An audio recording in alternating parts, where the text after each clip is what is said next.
Aku menjadi kekasih pengganti bagi dua wanita kaya secara bersamaan. Dan mereka berdua secara diam-diam mengetahui keberadaan satu sama lain. Tahun kelima kami bertiga hidup bersama. Cinta pertama mereka kembali. Mengetahui kenyataan ini, aku sedang menekan salah satu dari mereka di sofa. Hendak melakukan langkah terakhir pengekangan 10 kali lipat.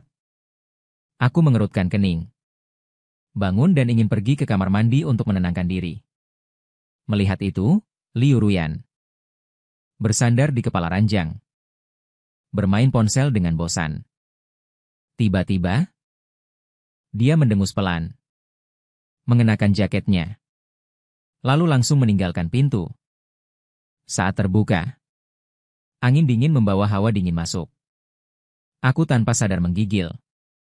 Aku tidak bisa menyalahkannya. Karena dia adalah wanita kaya yang membiayaiku.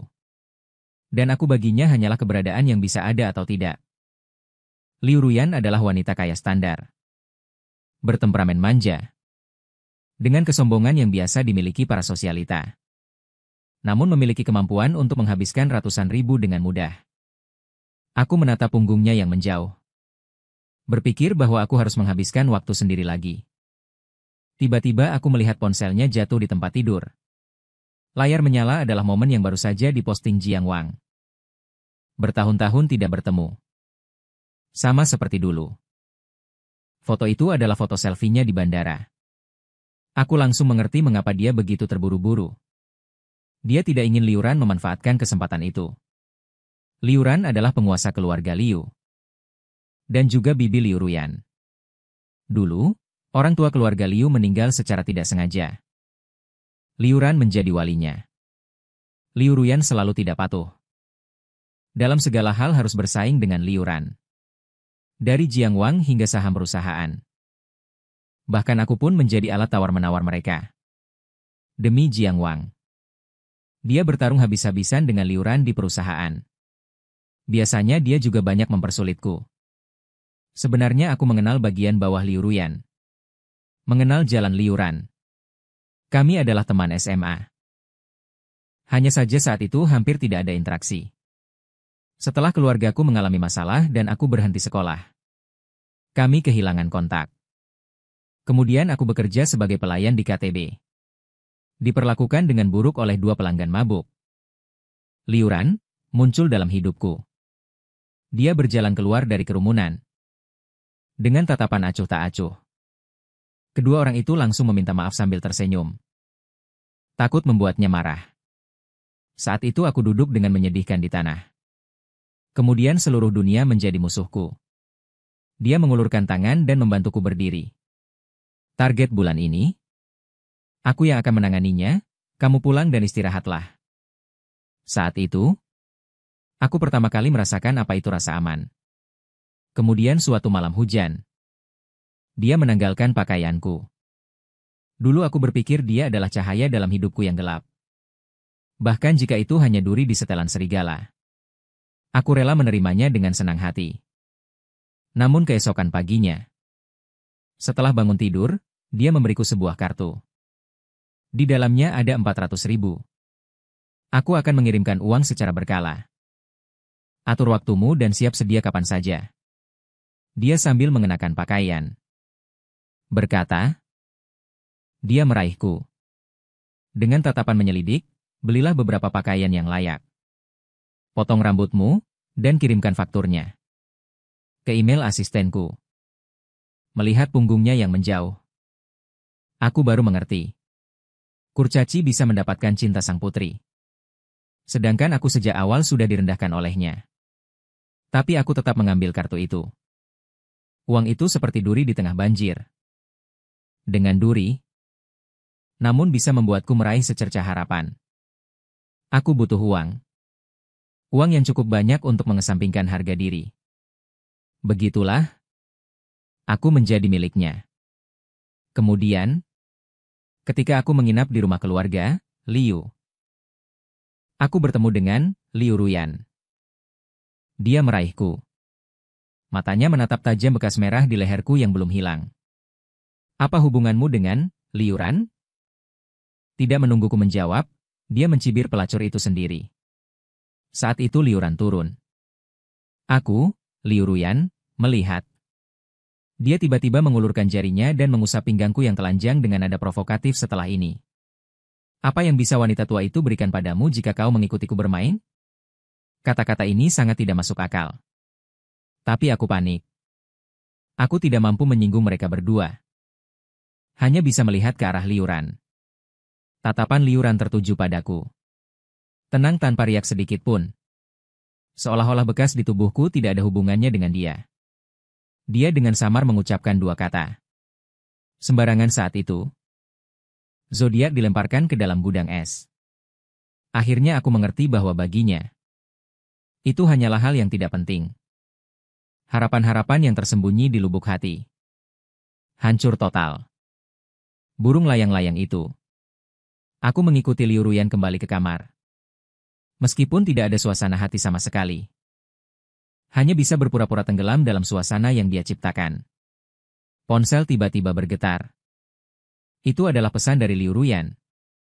Long Aotian mengenakan pakaian yang sama seperti kemarin dan mengirim ponselku ke bandara. Aku menghela nafas, mengambil ponselnya dan keluar. Tiba di bandara dan tidak menemukan Liu Ruyan. Tetapi pertama-tama bertemu dengan Liu Ran dan Jiang Wang. Di tengah kerumunan orang yang ramai, kami berdiri berhadap-hadapan.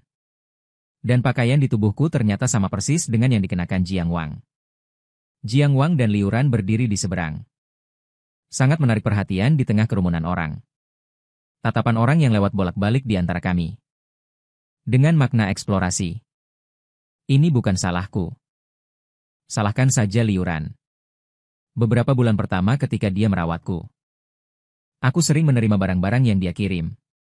Dari pakaian hingga aksesoris semuanya sudah dipadukan. Saat itu aku masih dengan bodohnya merasa senang. Sampai kemudian aku melihat lingkaran pertemanan Jiang Wang di ponselnya. Ternyata setiap set pakaian yang dia kirimkan kepadaku. Lingkaran pertemanan Jiang Wang memiliki model yang sama. Melihat pria yang mirip denganku di foto, aku hanya merasa absurd. Adegan pemeran pengganti benar-benar menimpaku. Yang lebih konyol adalah aku tahu dengan jelas. Namun tak bisa lari dari kenyataan saat melihat Jiang Wang. Baru kusadari bahwa kita memang hanya barang palsu. Bertemu dengan barang asli. Langsung terlihat redup dan tak bercahaya. Aku menatap mata dingin Liu Ran. Dengan panik menjelaskan. Aku datang mencari Liu Ruyan. Ponselnya ada padaku. Liu Ran mengabaikanku. Jiang Wang malah menatapku dari atas ke bawah. Sambil tersenyum menyapa Aran. Kalian mengenalnya? Wajah kami sangat mirip. Mungkinkah dia adikku yang sudah lama hilang? Senyuman itu seperti jarum yang menusuk seluruh tubuhku. Pakaian di tubuhku seolah menumbuhkan duri. Duri itu membuat wajahku terasa panas. Aku membeku di tempat. Tak bisa mengucapkan sepatah kata pun. Liu Ran tetap diam. Namun mengulurkan tangan memakaikan jaket pada Jiang Wang. Dengan nada yang belum pernah kudengar sebelumnya. Perbedaan suhu di dalam dan luar negeri besar. Jangan lupa memakai pakaian tebal. Pergi ke perjamuanmu itu. Keduanya berjalan berdampingan meninggalkan Liu Ran. Dari awal hingga akhir tidak menatapku lagi. Jaket yang dipakai Jiang Wang. Kukenali sebagai rancangan kelas atas dari Qi-Er. Dulu aku sangat menyayangkannya. Baru dengan susah payah ku beli. Aku ingat terakhir kali Liu Ran memberiku jaket. Tidak sengaja ku kotori. Aku memegang pakaian mahal itu. Dengan panik meminta maaf. Namun dia dengan dingin berkata, "Buang saja. Sudah sangat kotor." Belakangan baru kusadari bahwa kata-kata itu mungkin yang dimaksud adalah di matanya, aku hanyalah pecundang yang rela menunduk demi uang. Bahkan pada hari itu meski mabuk berat. Orang yang salah dikenali adalah sosok yang familiar baginya. Yang berjalan mendekat adalah Liu Ruyan. Jiang Wang berhenti. Dengan nada akrab. Apakah Yan yang merindukan kakak Liu Ruyan tersenyum seperti di musim dingin? Matahari musim dingin yang langka di Sungai Jiang. Berharap bisa bertemu kakak untuk waktu yang lama. Mengulurkan tangan dan mengacak-acak rambutnya. Kami bertemu pacarmu. Dia bilang dia akan memberimu ponsel. Kami pergi dulu. Sambil berkata demikian, dia menggandeng tangan Liu Ran. Meninggalkan Liu Ruyan. Melambai dengan patuh. Tetapi ketika pandangannya tertuju padaku, ekspresinya tiba-tiba menjadi gelap. Seperti es yang rapuh. Aku baru saja akan membuka mulut. Dia merebut ponsel itu. Dan membantingnya ke tanah. Aku mengambil ponsel yang layarnya pecah. Mengejarnya, tetapi baru beberapa langkah. Dia sekali lagi menjatuhkan ponselnya, Long Aotian. Apakah kamu sebegitu tidak punya harga diri? Suaranya mengandung kemarahan. Apakah harga diri seorang pria sebegitu tidak berharga? Apakah selama ada uang, kamu bersedia melakukan apa saja di sekitar? Orang-orang yang menonton mulai berkerumun. Seolah pisau menggores hatiku. Aku tahu dia hanya marah. Karena aku mundur selangkah. Dan Liu Ran merebut kesempatan itu. Tetapi penghinaan seperti ini, meskipun sudah terbiasa, tetap saja membuat sesak napas. Tiba-tiba, seorang pria membawa koper berjalan mendekat. Liu Ruyan. Lama tidak bertemu. Aku mendongak. Hatiku tiba-tiba tenggelam. Tanpa sadar menundukkan kepala. Dia adalah teman SMA kami. Liu Ruyan sedikit terkejut. Lama tidak bertemu. Kenapa kamu ada di sini? Kita tidak pernah berhubungan lagi setelah lulus SMA. Aku harus mengejar pesawat, duluannya. Kata pria itu. Matanya tertuju padaku. Bukankah ini Long Aotian? Teman SMA kami. Kalian berdua bersama. Aku tidak pernah memberitahu Liu Ruyan bahwa kami adalah teman SMA. Saat itu, meskipun aku dan dia terpisah bagai awan dan lumpur, dia adalah putri orang kaya yang dikelilingi banyak bintang. Aku adalah tuan muda dari keluarga yang lumayan. Tapi tidak pernah merasa rendah diri. Namun kemudian keluarga bangkrut. Dia jatuh dari awan ke lumpur. Jarak antara aku dan dia menjadi sangat jauh. Liu Ruyan menatapku dengan tatapan tak percaya. Kau adalah teman SMA aku. Keraguannya menusuk hatiku dengan menyakitkan. Sekolah bangsawan itu. Keluarga biasa tidak bisa masuk. Aku menjelaskan dengan susah payah, suaraku sangat kecil. Bukan, aku ada urusan, aku pergi duluan. Aku hampir melarikan diri dengan panik. Akhirnya aku melihat adikku sedang kencan buta di belakang sebuah restoran kecil. Dia mengenakan pakaian yang penuh noda minyak. Memakai masker. Saat melihatku, matanya membentuk bulan sabit. Bagaimana kabarmu akhir-akhir ini? Apakah bekas luka di tubuhmu masih gatal? Aku bertanya, dia menggelengkan kepala. Terus tersenyum padaku, magang di sini. Apakah ada yang mengganggumu? Dia tetap menggelengkan kepala. Menepuk dadanya. Menjamin bahwa dia baik-baik saja. Tapi saat aku melihat bekas memar di lengannya, hatiku mencelos memasak. Bagaimana bisa jadi seperti ini? Dia berbohong padaku. Dia tidak bisa bicara. Wajahnya penuh bekas luka yang mengerikan. Kemanapun dia pergi, dia mungkin akan dikucilkan. Dan semua ini karena pabrik kembang api keluargaku meledak 5 tahun lalu. Aku terjebak di lautan api. Siang Sin menggunakan satu-satunya selimut basah untuk menutupi dirinya. Namun dia mengalami luka bakar parah. Meninggalkan bekas luka di sekujur tubuhnya. Pita suaranya juga rusak. Hal pertama yang dia lakukan saat bangun adalah menulis di kertas.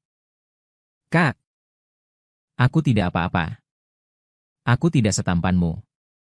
Tidak masalah jika ada bekas luka di wajahku. Sebelumnya dia koma selama 3 hari. 3 hari itu aku mengurus pemakaman orang tua. Menghadapi orang-orang yang menagih hutang. Dalam siksaan interogasi polisi dan makian orang lain. Setetes air mata pun tidak jatuh. Namun melihat diriku yang bengkok dan berantakan itu, aku malah menangis seperti orang bodoh. Tahun itu, ayah dan ibu meninggal. Aku berhenti sekolah. Bekerja keras mencari uang untuk membayar hutang. Setelah Siang Sin pulih, Dia juga tidak mau lagi bersekolah. Menyeret tubuhnya yang sakit untuk bekerja serabutan di mana-mana. Padahal dia dulunya adalah seorang jenius yang belajar kalkulus tingkat lanjut sendiri sejak SMP.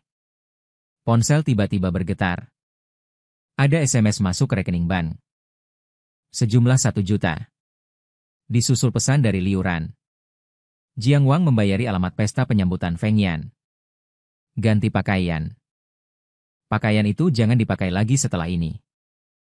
Aku tersenyum pahit. Apakah dia ingin aku menjadi batu loncatan bagi Jiang Wang? Untuk mempermalukanku di depan umum? Tapi aku tidak punya pilihan. Jiang Wang sudah kembali. Barang palsu sepertiku juga harus mundur dari panggung. Aku menekan emosiku dan berpura-pura tertawa saat memberitahu Xiang Xin tentang hutang 2000 yang berhasil aku dapatkan. Aku punya cara. Kamu jangan khawatir. Bulan depan operasi. Beli makanan yang banyak untuk menambah gizi. Jangan berhemat, pesannya. Aku buru-buru pergi ke pesta penyambutan. Begitu aku masuk, aku menjadi bahan ejekan orang-orang yang hadir. Sorot mata mereka selalu mengandung rasa jijik yang tidak disembunyikan. Aku sudah terbiasa jadi tidak terlalu peduli. Jiang Wang tersenyum padaku. Kamu datang, kenapa ganti baju? Kita memakai pakaian yang sama, sungguh suatu kebetulan. Kerumunan orang langsung teringat akan sesuatu. Dia sengaja meniru. Kamu kasihan pada Liu Jian ya? Hanya kamu yang berbaik hati menyuruhnya datang. Aku mengerti dalam hati. Liu Ran? Mengapa tanpa alasan menyuruhku datang untuk mengganggu? Ternyata ini maksud Jiang Wang. Jangan bicara sembarangan. Jiang Wang tersenyum ramah. Cepat cari tempat duduk. Tapi di mana aku harus duduk? Liu Ran dan Liu Ruyan duduk di kedua sisi Jiang Wang. Yang pertama tidak melihat ke samping. Yang terakhir fokus bermain game. Yang lain menunggu untuk melihat pertunjukan yang bagus. Aku lupa mengosongkan tempat. Jiang Wang menatap Liu Ruyan nyanyan. Pergi dan main game di samping sana. Biarkan Long Aotian duduk di sini. Saat itu seorang anak laki-laki tiba-tiba tertawa. Jiang Wang, yang seharusnya memberikan tempat itu adalah kamu, kan? Baik itu Tuan Liu besar atau Tuan Liu kecil. Bukankah mereka semua terpesona oleh Tuan Xiang? Saat suara itu jatuh, seluruh tempat langsung sunyi. Liu Ruyan mengerutkan kening. Memarahi anak laki-laki itu. Omong kosong apa yang kau bicarakan? Wajah anak laki-laki itu memucat. Tidak berani melawannya. Berbalik dan membentakku. Dasar tidak tahu malu. Cepat minta maaf pada Tuan Jiang. Aku berdiri di tempat tidak tahu bagaimana menjawab. Tatapan di sekeliling seperti jarum menusuk. Semua orang menunggu untuk melihatku mempermalukan diri sendiri. Aku menundukkan kepala. Diam-diam memainkan peran badut dalam lelucon ini. Akhirnya Liu Ran berbicara. Dengan santai berkata, "Mari makan. Baru bisa berakhir kecanggungan ini." Aku menghela napas lega. Berbisik, "Maaf, Tuan Jiang. Selamat datang kembali ke negara ini." Aku merasa sedikit tidak enak badan. Aku permisi dulu. Berbalik dan ingin melarikan diri. Tunggu. Liu Ruyan tiba-tiba menghentikanku. Dia tidak melihatku, hanya mendorong orang di sampingnya. Kau sudah kenyang. Menyingkirlah. Orang itu tertegun. Cepat bangkit. Liu Ruyan melambai padaku. Kemarilah. Duduk, aku bergeser dan duduk. Dia dengan santai berkata padamu. Kenalkan, dia pacarku. Seluruh tempat kembali gempar. Tatapan terkejut itu seolah menembus diriku. Aku merasa seperti duduk di atas jarum. Tetapi aku mendengar Jiang Wang tertawa. Ternyata seperti ini. Yan, kenapa tidak kau katakan dari awal? Kalau begitu, Long Aotian juga adikku. Dia tersenyum lembut. Tapi aku merasa seluruh tubuhku dingin. Aku tahu Liu Ruyan hanya ingin memprovokasi Jiang Wang. Tapi jelas ini adalah keterikatan mereka bertiga. Mengapa harus menarikku ke dalamnya? Seperti umpan meriam yang tidak penting. Membuatku malu. Hanya untuk menyoroti cahaya protagonis. Aku tidak bisa mengatakan apapun. Hanya bisa duduk patuh di sisinya. Memerankan peran pacar yang penurut. Liu sampai di rumah Liu larut malam. Liu Ruyan minum sedikit anggur. Aku membantunya ke tempat tidur. Baru saja akan pergi. Tetapi pergelangan tanganku ditarik olehnya. Siapa yang menyuruhmu menjemput Feng Yan? Suaranya serak karena alkohol. Tetapi matanya sangat jernih. Seolah sedang membalas dendam. Liu Ran berkata. Aku baru saja membuka mulut, dia langsung menyela. Dia mencengkeram bahuku dengan erat. Tatapannya setajam pisau. Siapa sebenarnya Long Aotian yang memujamu? Kau harus mendengarkan siapa? Aku tertegun. Hatiku tiba-tiba dipenuhi rasa bersalah. Lalu muncul rasa sedih yang mendalam. Hak untuk memilih. Kualifikasi untuk melawan. Aku tidak punya satupun. Dia menanyaiku. Lalu aku bisa bertanya pada siapa? Tidak masalah jika kau tidak punya harga diri. Jangan membuatku malu. Nada bicaranya penuh dengan kejengkelan. Diam. Su Jiuho dengan dingin mengucapkan satu kata. Pergi. Aku menghela napas. Dia menerjang kembali ke kamar. Meringkuk di selimut yang dingin. Dengan linglung tertidur. Sakit perut di tengah malam.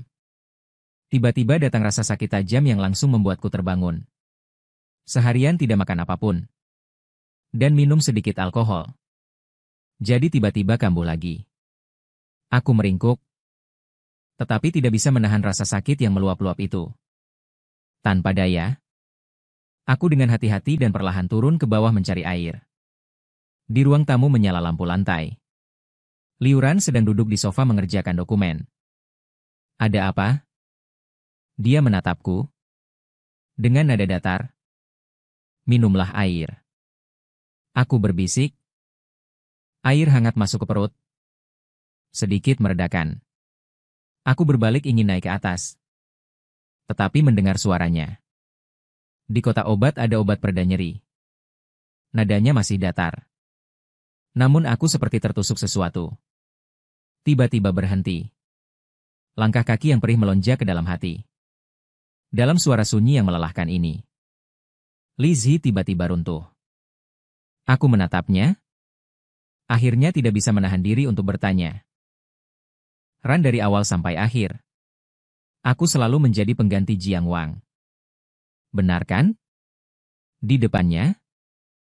Aku selalu penurut dan tidak pernah bertanya dengan terus terang seperti ini. Kilatan keterkejutan melintas di mata Liu Ran. Saat kata-kata itu keluar dari mulut. Aku langsung menyesal. Aku tidak berhak bertanya. Tapi aku terlalu ingin tahu jawabannya.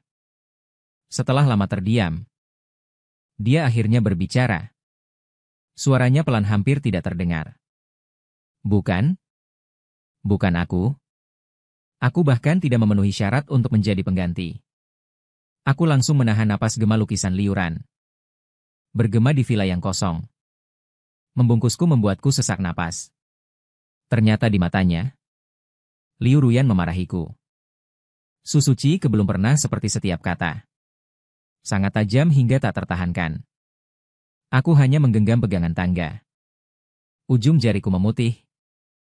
Terima kasih banyak, Tuan Liu, atas kebaikan hatimu. Aku dengan susah payah mengucapkan beberapa kata dan berbalik. Melarikan diri menaiki tangga. Aku bangun keesokan harinya. Tidak berani maju atau mundur. Tidak melihat waktu. Aku memaksakan diri bangun dan pergi ke studio foto. Selama bertahun-tahun, aku telah bekerja sebagai model iklan. Tidak memerlukan gelar. Uangnya juga cepat didapat. Namun, untuk hutang besar. Itu hanyalah setetes air di padang pasir. Setelah pemotretan selesai, aku menyelesaikan pembayaran dengan staf pihak A. Sambil tersenyum berkata, perusahaan kami sangat senang bekerja sama denganmu. Oh ya? Lida Clothing sedang merekrut model. Aku sarankan kamu mencobanya. Lida adalah pengembang real estate. Pucuk pimpinan? Audisi 2 hari lagi. Kondisimu bagus? Pasti ada kesempatan. Aku terkejut dan berulang kali bertanya. Berjalan keluar dari studio foto. Sinar matahari menyinari tubuhku. Aku merasa bahkan hati yang gelap pun sepertinya memiliki secercah cahaya. Saldo di kartu cukup untuk 200.000, aku mengeluarkan beberapa buku catatan investasi. Buku catatan akuntansi menyebutkan beberapa nama. Angka di halaman terakhir dikurangi 2 juta. Masih berhutang 27 juta. Aku menarik napas dalam-dalam. Berbisik pada diriku sendiri. Semangat. 2 hari kemudian, aku mengenakan setelan yang pantas dan tiba tepat waktu untuk wawancara di Lida Group. Namun saat aku masuk ke ruang konferensi, bintang-bintang jatuh ke dasar lembah. Jiang Wang duduk di kursi pewawancara. Dia menunjukkan keterkejutan di wajahnya saat melihatku. Seketika dia tersenyum lembut. Long Aotian, itu kamu. Datang untuk wawancara. Terakhir kali tidak sempat mengobrol denganmu dengan baik.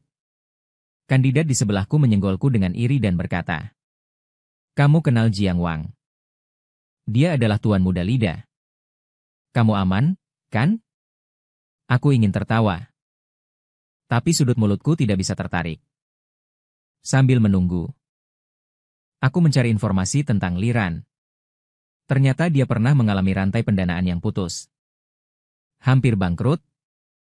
Liuran yang menginvestasikan 300 juta yuan secara gratis. Dan memberikan banyak pesanan.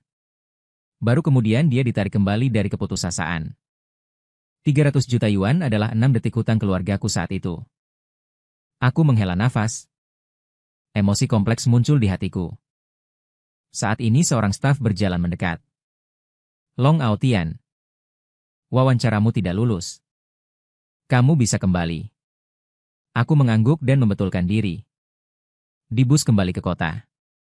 Mesin guru berdengung. Aku bersandar di jendela mobil. Melihat pemandangan di luar jendela yang mundur. Tercemar oleh awan gelap. Nasib orang berbeda. Seharusnya aku mengerti sejak awal. 2 hari kemudian, aku sedang mencari pekerjaan. Menerima telepon dari Liuran. Singkatnya memintaku untuk pergi. Nada bicara grup Liu membawa perintah yang tidak perlu dipertanyakan lagi.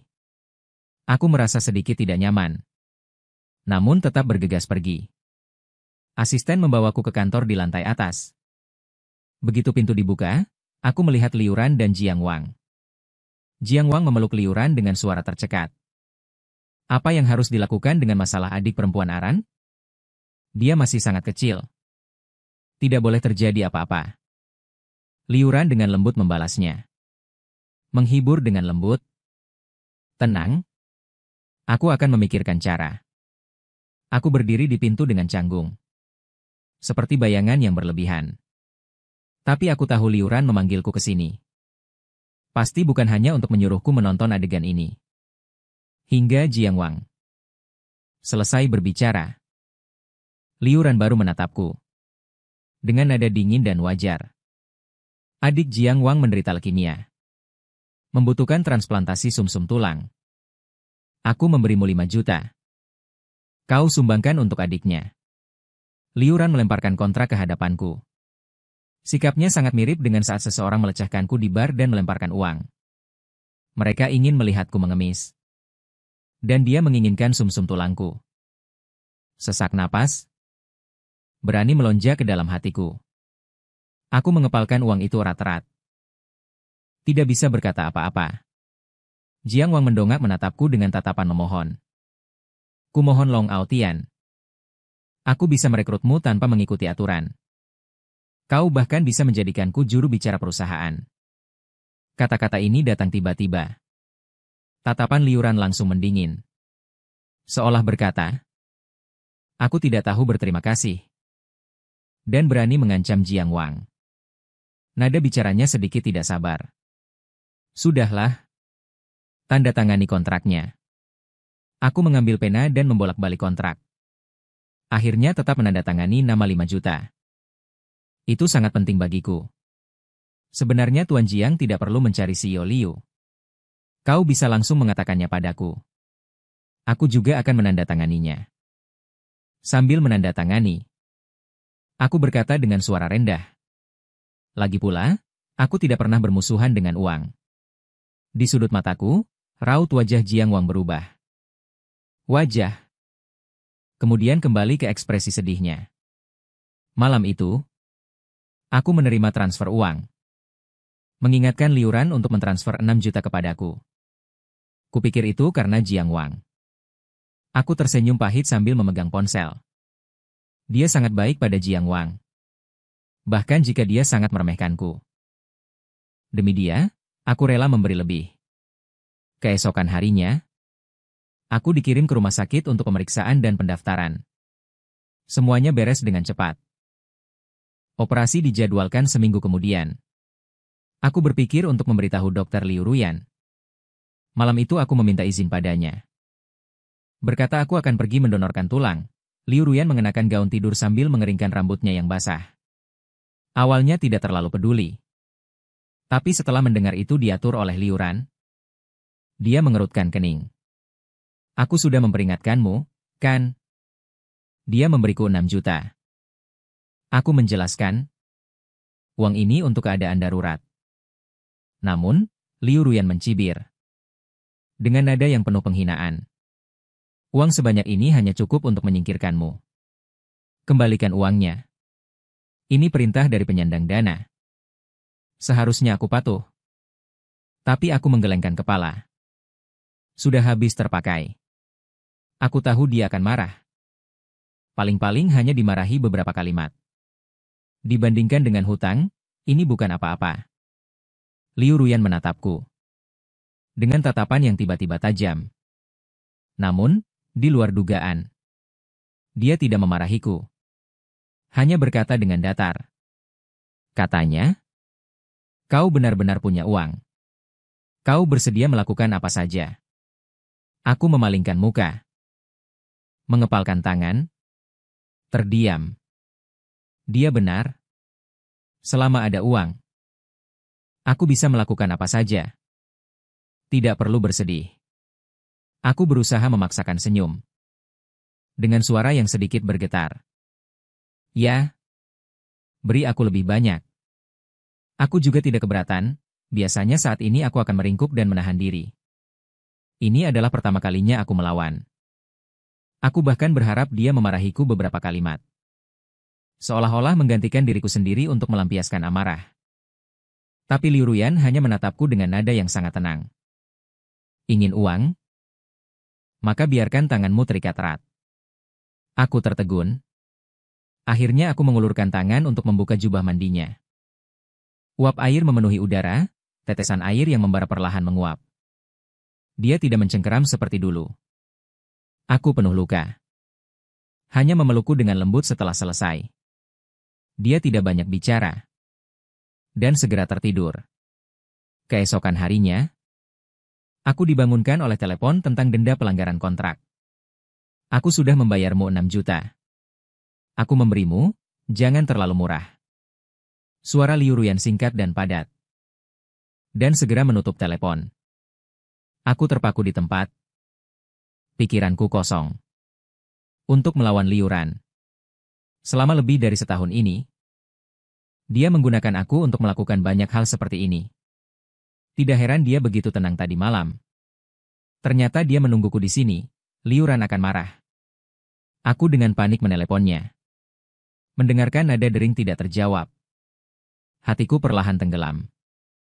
Aku terlalu mengerti Liu Ran, di permukaan tampak tenang dan acuh tak acuh. Tetapi sebenarnya sangat pendendam. Beberapa tahun yang lalu, seseorang merebut proyeknya. Dia hanya butuh beberapa hari untuk membuat orang itu menghilang. Bahkan mitranya pun bangkrut. Dan dia hanya duduk di kantor. Melihat lalu lintas yang ramai. Tanpa sedikit pun riak di matanya. Dia berkata, aku tidak suka orang yang tidak menepati janji. Keringat dingin membasahi punggungku. Aku berdoa berulang kali. Dia mengangkat telepon. Setelah sekian lama, telepon tersambung. Aku menjelaskan dengan tidak karuan. Liu Ran, Dengarkan aku, masalah kontrak itu bukan ideku. Aku akan segera pergi ke rumah sakit. Aku bisa menyumbang, dia selesai mendengarkan dan berkata dengan ringan. Tidak apa-apa. Ada TV yang cocok baru. Kau tidak perlu datang. Telepon ditutup. Aku menghela napas lega. Kupikir dia tidak marah.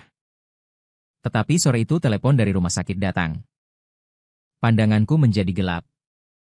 Hampir pingsan. Apakah ini Tuan Long Aotian? Adik Anda mengalami syok setelah menyumbangkan sumsum tulang hari ini. Silakan datang ke rumah sakit. Otakku berdengung. Aku tidak peduli tentang apapun.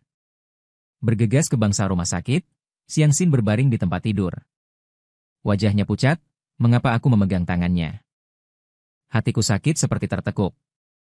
Dia sudah seperti ini. Namun masih melakukan perbuatan baik. Dia mengeluarkan setumpuk uang dari bawah bantal dan memasukkannya ke tanganku. Dia tersenyum lemah padaku. Aku terkejut. Ujung hidungku langsung terasa perih. Aku tidak pernah memberitahunya berapa banyak uang yang terutang keluarga. Tapi dia sangat pintar. Selalu bisa menebak sedikit, dan sangat bodoh. Sama seperti aku. Bersedia mempertaruhkan nyawanya demi sedikit uang. Ketika pertama kali dikejar utang. Aku tidak punya pilihan selain menjual darahku. Di ruang bawah tanah yang remang-remang, melihat darah merah tua ditarik keluar dari tubuhku. Ujung jariku sedingin es. Begitu banyak darah. Hanya menghasilkan sedikit uang. Bagaimana kamu menemukan tempat ini untuk menyumbang? Tanyaku dengan mata merah. Siang Sin memberiku kartu nama. Dengan susah payah memberi isyarat. Aku mengerti. Seseorang memberinya 10.000 yuan untuk menyumbangkan sumsum tulang. 2 kata tercetak di kartu nama. Liuran, hanya 2 kata sederhana. Namun membuatku menjadi kaku. 10.000 yuan, ya 10.000 yuan. Aku menggertakkan gigi dengan erat. Mencubit kartu nama hingga berubah bentuk, mataku terasa panas. Beristirahatlah dengan baik. Jangan pergi kemanapun. Setelah selesai memberitahu, aku menahannya dengan kuat. Aku berbalik dan bergegas menuju grup Liu. Bergegas ke kantor presiden. Liu Ran sedang melihat dokumen atas kedatanganku. Tidak terduga sama sekali. Kenapa kamu melakukan ini? Suaraku sangat serak. Liu Ran mengangkat sesuatu. Nada bicaranya datar. Tetapi setiap kata seperti guntur yang mengejutkan. Kamu tidak tahu kenapa. Ini hanya pelajaran untukmu. Biarkan dia menyumbang. Ketika Guku baru bersamanya, aku pernah memberikan ketulusanku padanya. Aku memberitahunya. Ledakan itu, memberitahunya tentang hutang yang ditanggungnya. Memberitahunya. Tanahku.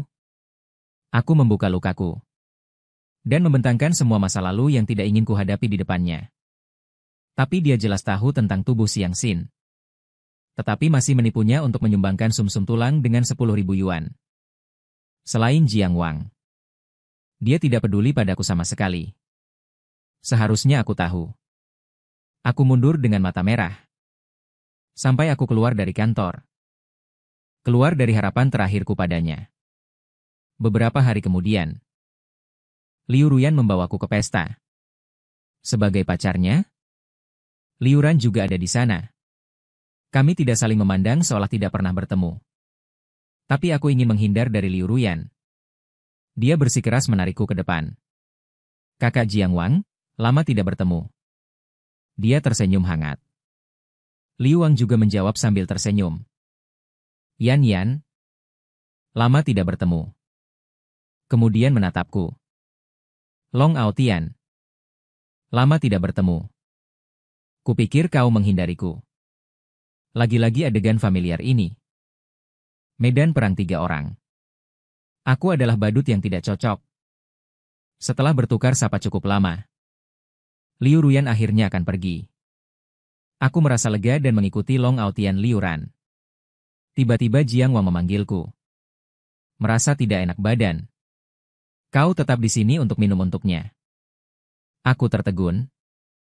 Melihat ke matanya. Dengan hal-hal yang pasti dalam sumsum tulang. Membuatku beberapa detik. Menghadapi Liuran, aku tidak punya hak untuk menolak. Wajahku pucat dan aku berjalan maju. Tetapi tiba-tiba ditarik oleh Liu Ruyan. Tidak akurat. Ini adalah perintah Liu Ruyan. Tapi aku tidak bisa mendengarnya, aku tahu. Jika aku tidak mematuhi Liuran. Melambai ke arah jantung. Aku menggigit bibir dan menarik tanganku. Tidak berani menatap matanya. Selangkah demi selangkah berjalan menuju Liuran. Setiap langkah terasa seperti penukar uang. Begitu berat hingga menyesakan. Suara Liu Ruyan datang dari belakang Long Aotian. Sedingin es? Itu adalah bahasa yang belum pernah kudengar. Aku tidak bisa menahan diri untuk menoleh. Dia menatapku.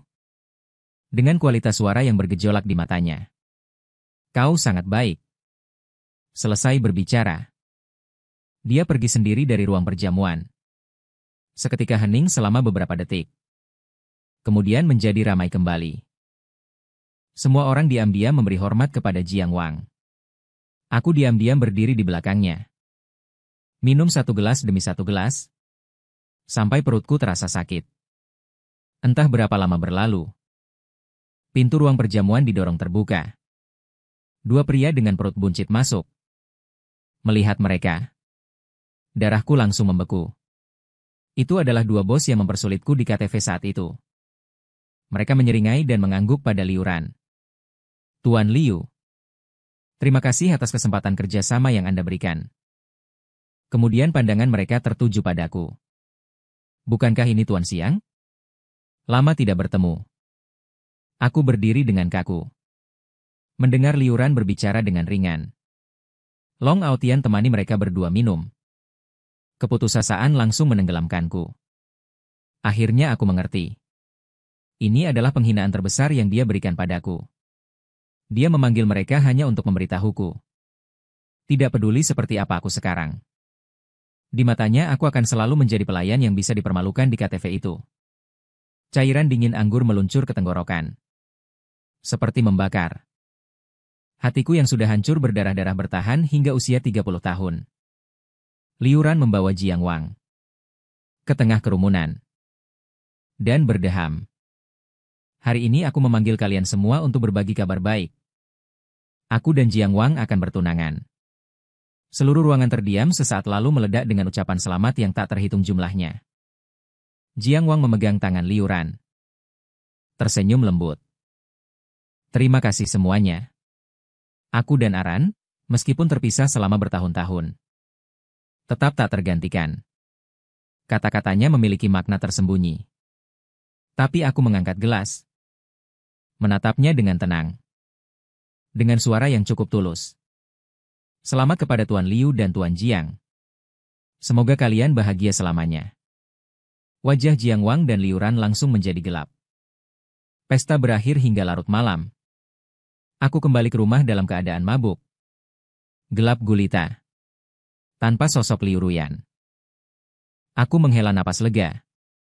Tapi juga tak bisa menahan perasaan khawatir. Dia tidak akan melepaskanku.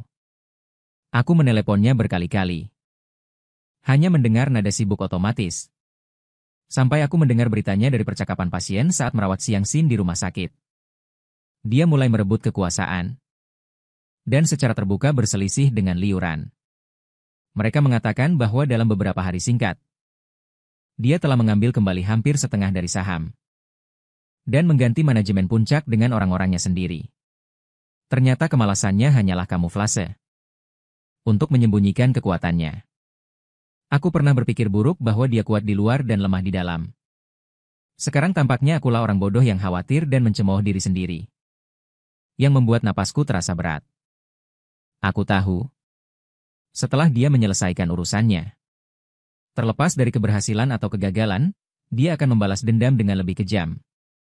Aku seperti tahanan yang menunggu hukuman mati. Tanpa tempat untuk melarikan diri. Sebentar lagi hukuman akan datang. Tanggal 1 setiap bulan adalah hari Liu Ruyan mentransfer uang kepada saya. Saya tidak menunggu uangnya. Tetapi menerima pernyataan pengacara. Dia meminta saya untuk membayar kembali semua uang yang dia berikan kepada saya selama setahun terakhir. 13.600.000. Saya memegang pernyataan itu. Langsung memucat dan mengeluarkan ponsel untuk menelepon Liu Ruyan. Mendengarkan hati yang buta tenggelam sedikit demi sedikit. Setelah sekian lama, dia menjawab telepon. Dengan nada rendah. King He ya nomor 8. Saya beri kamu setengah jam untuk kamar pribadi. 20 menit kemudian, saya berdiri di depan pintu kamar pribadi nomor 8 King Heian. Ini adalah klub kelas atas yang biaya masuknya jutaan. Mendorong pintu dengan berat. Di dalamnya sangat ramai. Tetapi hampir seluruh darah di tubuhku membeku. Semua yang hadir adalah teman sekelas SMA saya. Mereka menyambut saya dengan antusias. Long Aotian. Lama tidak bertemu. Kenapa baru datang? Saya menjawab dengan canggung. Mengangkat mata. Dan melihat Liu Ruyan duduk di penjaga dan mengedipkan mata padaku. Di matanya, penuh dengan rasa ingin tahu Liu Ruyan. Apa yang sebenarnya ingin kamu lakukan? Saya berjalan di depannya. Suara itu tidak bisa berhenti bergetar. Minum-minum dengan teman sekelas lama. Tentu saja harus mengundangmu. Dia bersandar malas di sandaran kursi. Nada bicaranya halus dan Sueyu, teman yang dulu bermain bagus menggoda Long Aotian. Ku dengar kalian bersama. Selamat ya. Saat sekolah. Bukankah kamu bilang kamu menyukai Liu Ruyan? Mimpi jadi kenyataan, kamu harus mentraktir kami. Saya tertegun. Tidak sempat menghentikan. Mengangkat kepala dan bertemu dengan tatapan langsung Liu Ruyan, ingatan seperti air pasang datang. Ya. Saat SMA. Saya memang menyukainya. Kegelisahan masa remaja tertarik oleh gadis yang begitu mempesona adalah hal yang normal, tetapi keluarganya jatuh. Saya putus sekolah dan tidak pernah melihatnya lagi sejak itu. Udara terasa begitu kental hingga membuatku tertarik. Tidak mengerti cahaya di matanya. Hanya mendengar suaranya. Long Aotian.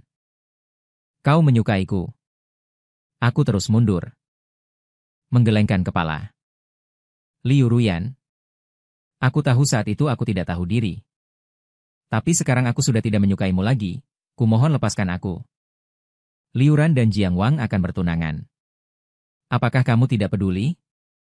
Aku hampir memohon. Bukankah kau menyukai Jiang Wang? Pergi rebut dia. Jangan siksa aku lagi. Tawar yang di sekeliling entah kapan berhenti. Liu Ruyan. Ekspresi main-main di wajahnya juga berubah menjadi dingin. Sangat mirip dengan lapisan es. Tahu mereka akan bertunangan. Kau masih menempelinya selama ratusan hari. Kenapa kau begitu tidak tahu berterima kasih? Dia mencibir. Atau kau pergi memohon pada Liu Ran agar dia memeliharamu di luar, bagaimana? Liu Ruyan, jangan bicara lagi. Suaraku bergetar. Tapi dia sama sekali tidak mendengarkan. Kata demi kata. Seperti mengupas harga diriku. Apa yang kukatakan salah? Uang yang diberikan Liu Ran padamu itu. Kau langsung menempelinya selama ratusan hari. Bertahun-tahun mengambil lebih dari 10 juta dariku. Masih tidak tahu bagaimana menyenangkan hati. Bahkan menjadi anjing pun tidak becus. Wajahku pucat pasi. Untuk sesaat aku merasa hidup tidak ada artinya. Seluruh ruangan sunyi senyap seperti reruntuhan setelah badai lebah. Tapi Liu Ruyan masih belum puas. Merasa terhina. Kalau begitu kembalikan uangku. Aku tahu kau tidak bisa memberikannya. Jadi aku membuat cara lain yang sesuai untukmu. Dia bertepuk tangan. Pelayan mendorong masuk menara sampanye. Aku sudah menyiapkan banyak minuman keras. Kau minum 1 gelas, kau akan mendapatkan 10.000 yuan. Setelah minum 1.000 gelas, aku tidak akan memintamu mengembalikannya. Saat mata kami bertemu, aku menyerahkan segalanya. Pelayan itu adalah Siang Xin. Siang Xin menatapku. Matanya penuh keheranan. Aku menoleh ke Liu Ruyan. Dia sedang menonton dengan penuh minat, seolah-olah menikmati pertunjukan yang diatur dengan cermat. Bukankah itu sangat mudah untuk orang sepertimu yang akan melakukan apa saja demi uang? 10.000 yuan adalah sumsum tulang adikku. Adalah anggur yang aku minum. Adalah martabat kami yang tidak berharga. Tapi aku hanya bisa menurut. Aku memejamkan mata. Mengulurkan tangan untuk mengambil gelas anggur Siang Sin. Tangan yang memegang kereta dorong. Tiba-tiba pengeboran, otot jantungnya menegang. Dia bergegas dan menjatuhkan gelas anggurku. Menarikku dan hendak pergi dengan gelas anggur itu. Terjatuh ke tanah berkeping-keping. Ekspresi Liu Ruyan berubah muram. Seseorang segera maju untuk menahannya. Siang Sin secara paksa diseret keluar. Dia berjuang dan menoleh untuk menatapku. Tenggorokannya mengeluarkan teriakan serak. Namun dia tetap dibawa semakin jauh. Ruangan kembali sunyi. Hanya ada pecahan di lantai. Seolah-olah semua yang terjadi sebelumnya tidak pernah terjadi. Baiklah. Orang yang mengganggu sudah pergi. Liu Ruyan bersandar di sandaran kursi. Seperti sedang menonton hewan sirkus. Aku menarik napas dalam-dalam dan mengambil gelas anggur. Meminumnya sampai habis. Semua orang menatapku. Aku berantakan. Tidak ada yang tersentuh. Seluruh ruangan hanya aku yang mengulangi tindakan hewan yang mencari perhatian ini. Anggur dingin meluncur ke perutku. Aku tidak tahu sudah berapa banyak yang aku minum. Mabuknya semakin terasa. Aku sudah tertawa terbahak-bahak. Namun mataku memerah. Aku menuangkannya satu gelas demi satu dengan patuh. Hanya mati rasa. Aku sampai melihat Liu tidak sabar maju. Membukanya dengan kasar. Aku akan memberimu cara yang lebih baik. Dia menatapku, merusak pesta pertunangan Ranran Jiangwang. Selama kamu berhasil. Aku tidak ingin kamu membayar hutang keluargamu. Aku juga akan membantumu. Kamu masih harus keluar dari sini. Aku diusir seperti sampah. Dia sepertinya membiarkanku pergi tetapi mendorongku ke jalan buntu. Jalan lain, tetapi pesta pertunangan Liu Ranran milikku. Aku mencari jalan buntu tanpa hasil. Bahkan jika tidak ada hutang. Liu Ran juga memiliki banyak cara. Untuk membuatku hidup lebih buruk daripada mati. Di hari-hari berikutnya, aku belum pernah melihat Liu Yan. Liu Ran juga. Di villa yang menghadap hati sendirian, hanya aku yang tersisa, seperti mayat berjalan menuju pesta pertunangan. Pada hari itu, Liu Shunyan mengirimiku foto seperti hati. Tidak mengenakan masker. Bekas luka di wajahnya mengejutkan. Segera setelah itu adalah suaranya. Pita suaranya rusak dan dapat disembuhkan, operasinya besok. Tetapi sangat sulit. Bagaimanapun, itu adalah tenggorokan. Dia mengancamku. Dia tidak ragu-ragu. Bergegas ke tempat kejadian tanpa henti.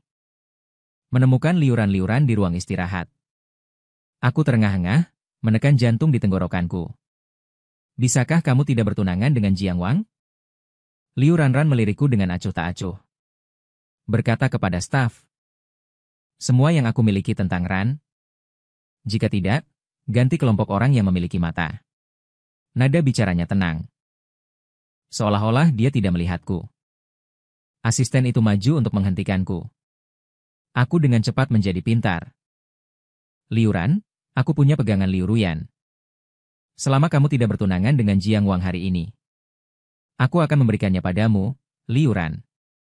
Akhirnya menatapku. Seolah menilai benar atau salah. Sebenarnya aku tidak punya apa-apa. Aku hanya ingin melewati hari ini dan tidak membiarkan Siang Sin mengalami kecelakaan. Beberapa menit rasa selama berabad-abad. Liu Ran mengangguk. Aku bisa berjanji. Tetapi kamu harus melakukan sesuatu untukku. Dia bangkit dan membawaku ke ruang ganti. Di tengah, ada setelan jas tergantung. Beresonansi dengan gaun pengantin putih yang dia kenakan. Aku memakainya meskipun aku tidak mengerti. Aku melakukannya, tetapi danau yang konyol muncul di hatiku. Mungkinkah Jiang Wang membuat masalah? Dan aku harus mati untuknya? Tetapi kemudian aku mengejek diriku sendiri di hati Liu Ran. Aku khawatir aku bahkan tidak memenuhi syarat untuk mati untuknya. Setelah berganti gaun, Liuran membawaku keluar. Melewati koridor yang remang-remang. Cahaya tiba-tiba menjadi menyilaukan. Kami benar-benar berdiri di tengah aula resepsi pertunangan. Para tamu di bawah panggung penuh. Para wartawan menyerang. Suara Rana datang dan pergi. Baru saat itulah aku mengerti. Aku dibawa ke kerumunan di tempat perjamuan pertunangan. Aku melihat Liu Ruyan. Matanya berkilat karena terkejut. Segera menjadi berani. Hatiku tenggelam. Tetapi aku mendengar Liuran berbicara dengan jelas. Selamat datang semuanya di perjamuan pertunangan saya dan Tuan Long Aotian. Suara Liuran jatuh dengan jelas di setiap sudut. Seperti batu besar yang jatuh ke danau yang tenang. Aku akan berdiri di sana dan dapat mendengar detak jantungku dengan jelas. Dong-dong-dong berat seolah-olah akan menghancurkan tulang air mata. Layar elektronik di belakangku masih menyala dengan nama Jiang Wang. Membentuk latar belakang yang absurd dengan pemandangan di depanku. Para tamu pada awalnya mati sunyi. Lalu meledak. Membuat suara dengungan diskusi. Tak terhitung mata seperti lampu sorot mengenai tubuhku. Dengan keterkejutan dan keraguan. Ada cemoohan yang sedikit disembunyikan. Aku secara tidak sadar berdiri di tepi Liu Ruyan. Warna darah di wajahnya menghilang dalam sekejap. Atau jari-jari yang memegang tas memutih. Kuku hampir tertanam di kulit. Mata yang selalu membawa kesombongan itu. Sekarang seperti es yang rapuh. Menatapku dengan saksama. Seolah-olah hendak menembusku. Liuran. Kamu gila. Suara Jiang Wang tiba-tiba meninggi. Memecah keheningan yang aneh. Dia maju selangkah. Dia memandang Liuran dengan tidak percaya di matanya. Dia aku dimulai-mulai adalah selesai. Liuran memutuskan. Nadanya acuh tak acuh seperti sedang berkata. Cuaca hari ini? Pertunangan saya dan Tuan Jiang. Ini berakhir di sini? Wajah Jiang Wang langsung memerah dan berubah menjadi biru besi. Dia menatap mataku. Kebencian di matanya hampir meluap. Kamu yang melakukannya? Apa yang sebenarnya kamu lakukan padanya, dasar penipu? Aku membuka mulutku tetapi tidak bisa mengeluarkan suara. Sama seperti dia, aku tidak tahu apa-apa tentang perubahan di depan mataku. Tapi Liuran berbalik dan berdiri di depanku. Seolah menyapu pergelangan kakiku dengan ringan. Dengan sentuhan sedikit dingin.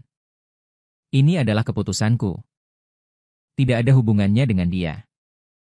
Dia mengangkat matanya untuk melihat Jiang Wang. Keterasingan di matanya. Seperti dinding tak terlihat. Kamu harus tahu. Aku tidak pernah melakukan sesuatu tanpa alasan. Bibir Jiang Wang bergetar. Sepertinya ingin mengatakan sesuatu. Namun pada akhirnya, dia hanya melotot padaku dengan tajam. Dan bergegas keluar dari aula. Para tamu saling berpandangan. Beberapa orang berbisik. Beberapa orang diam-diam pergi. Perjamuan pertunangan yang seharusnya meriah langsung menjadi berantakan. Liu Ruyan berjalan ke arah kami selangkah demi selangkah. Cahaya baru menginjak lantai mengeluarkan suara yang renyah. Seperti mengetuk saraf yang tegang. Dia berhenti di depanku. Sudut mulutnya membentuk senyum dingin dan angkuh. Kamu benar-benar berbakat. Aku tidak diam. Dia menyela saya. Tatapan matanya beralih ke bibi Liuran. Apa yang kamu lakukan ini? Apakah kamu tidak takut kakek tidak akan tenang di surga? Apa yang saya lakukan? Bukan urusanmu untuk memerintah. Nada bicara Liuran menjadi sedikit lebih dingin. Urus urusanmu sendiri. Udara di antara keduanya tampak membeku. Aku merasakan suasana tegang. Napas terjebak di tengah. Seperti terjebak di antara dua balok es. Bahkan bernapas pun terasa sulit baginya. Saat aku sedang bersama Liu Yanyan, ponsel tiba-tiba berdering. Dia melihat sekilas ID penelepon. Ekspresinya berubah dan mengangkatnya. Suara di telepon bergetar. Ada apa? Aku segera ke sana. Dia menutup telepon. Menatapku dengan tajam. Dan berlari keluar. Bahkan sepatu hak tingginya pun terhuyung.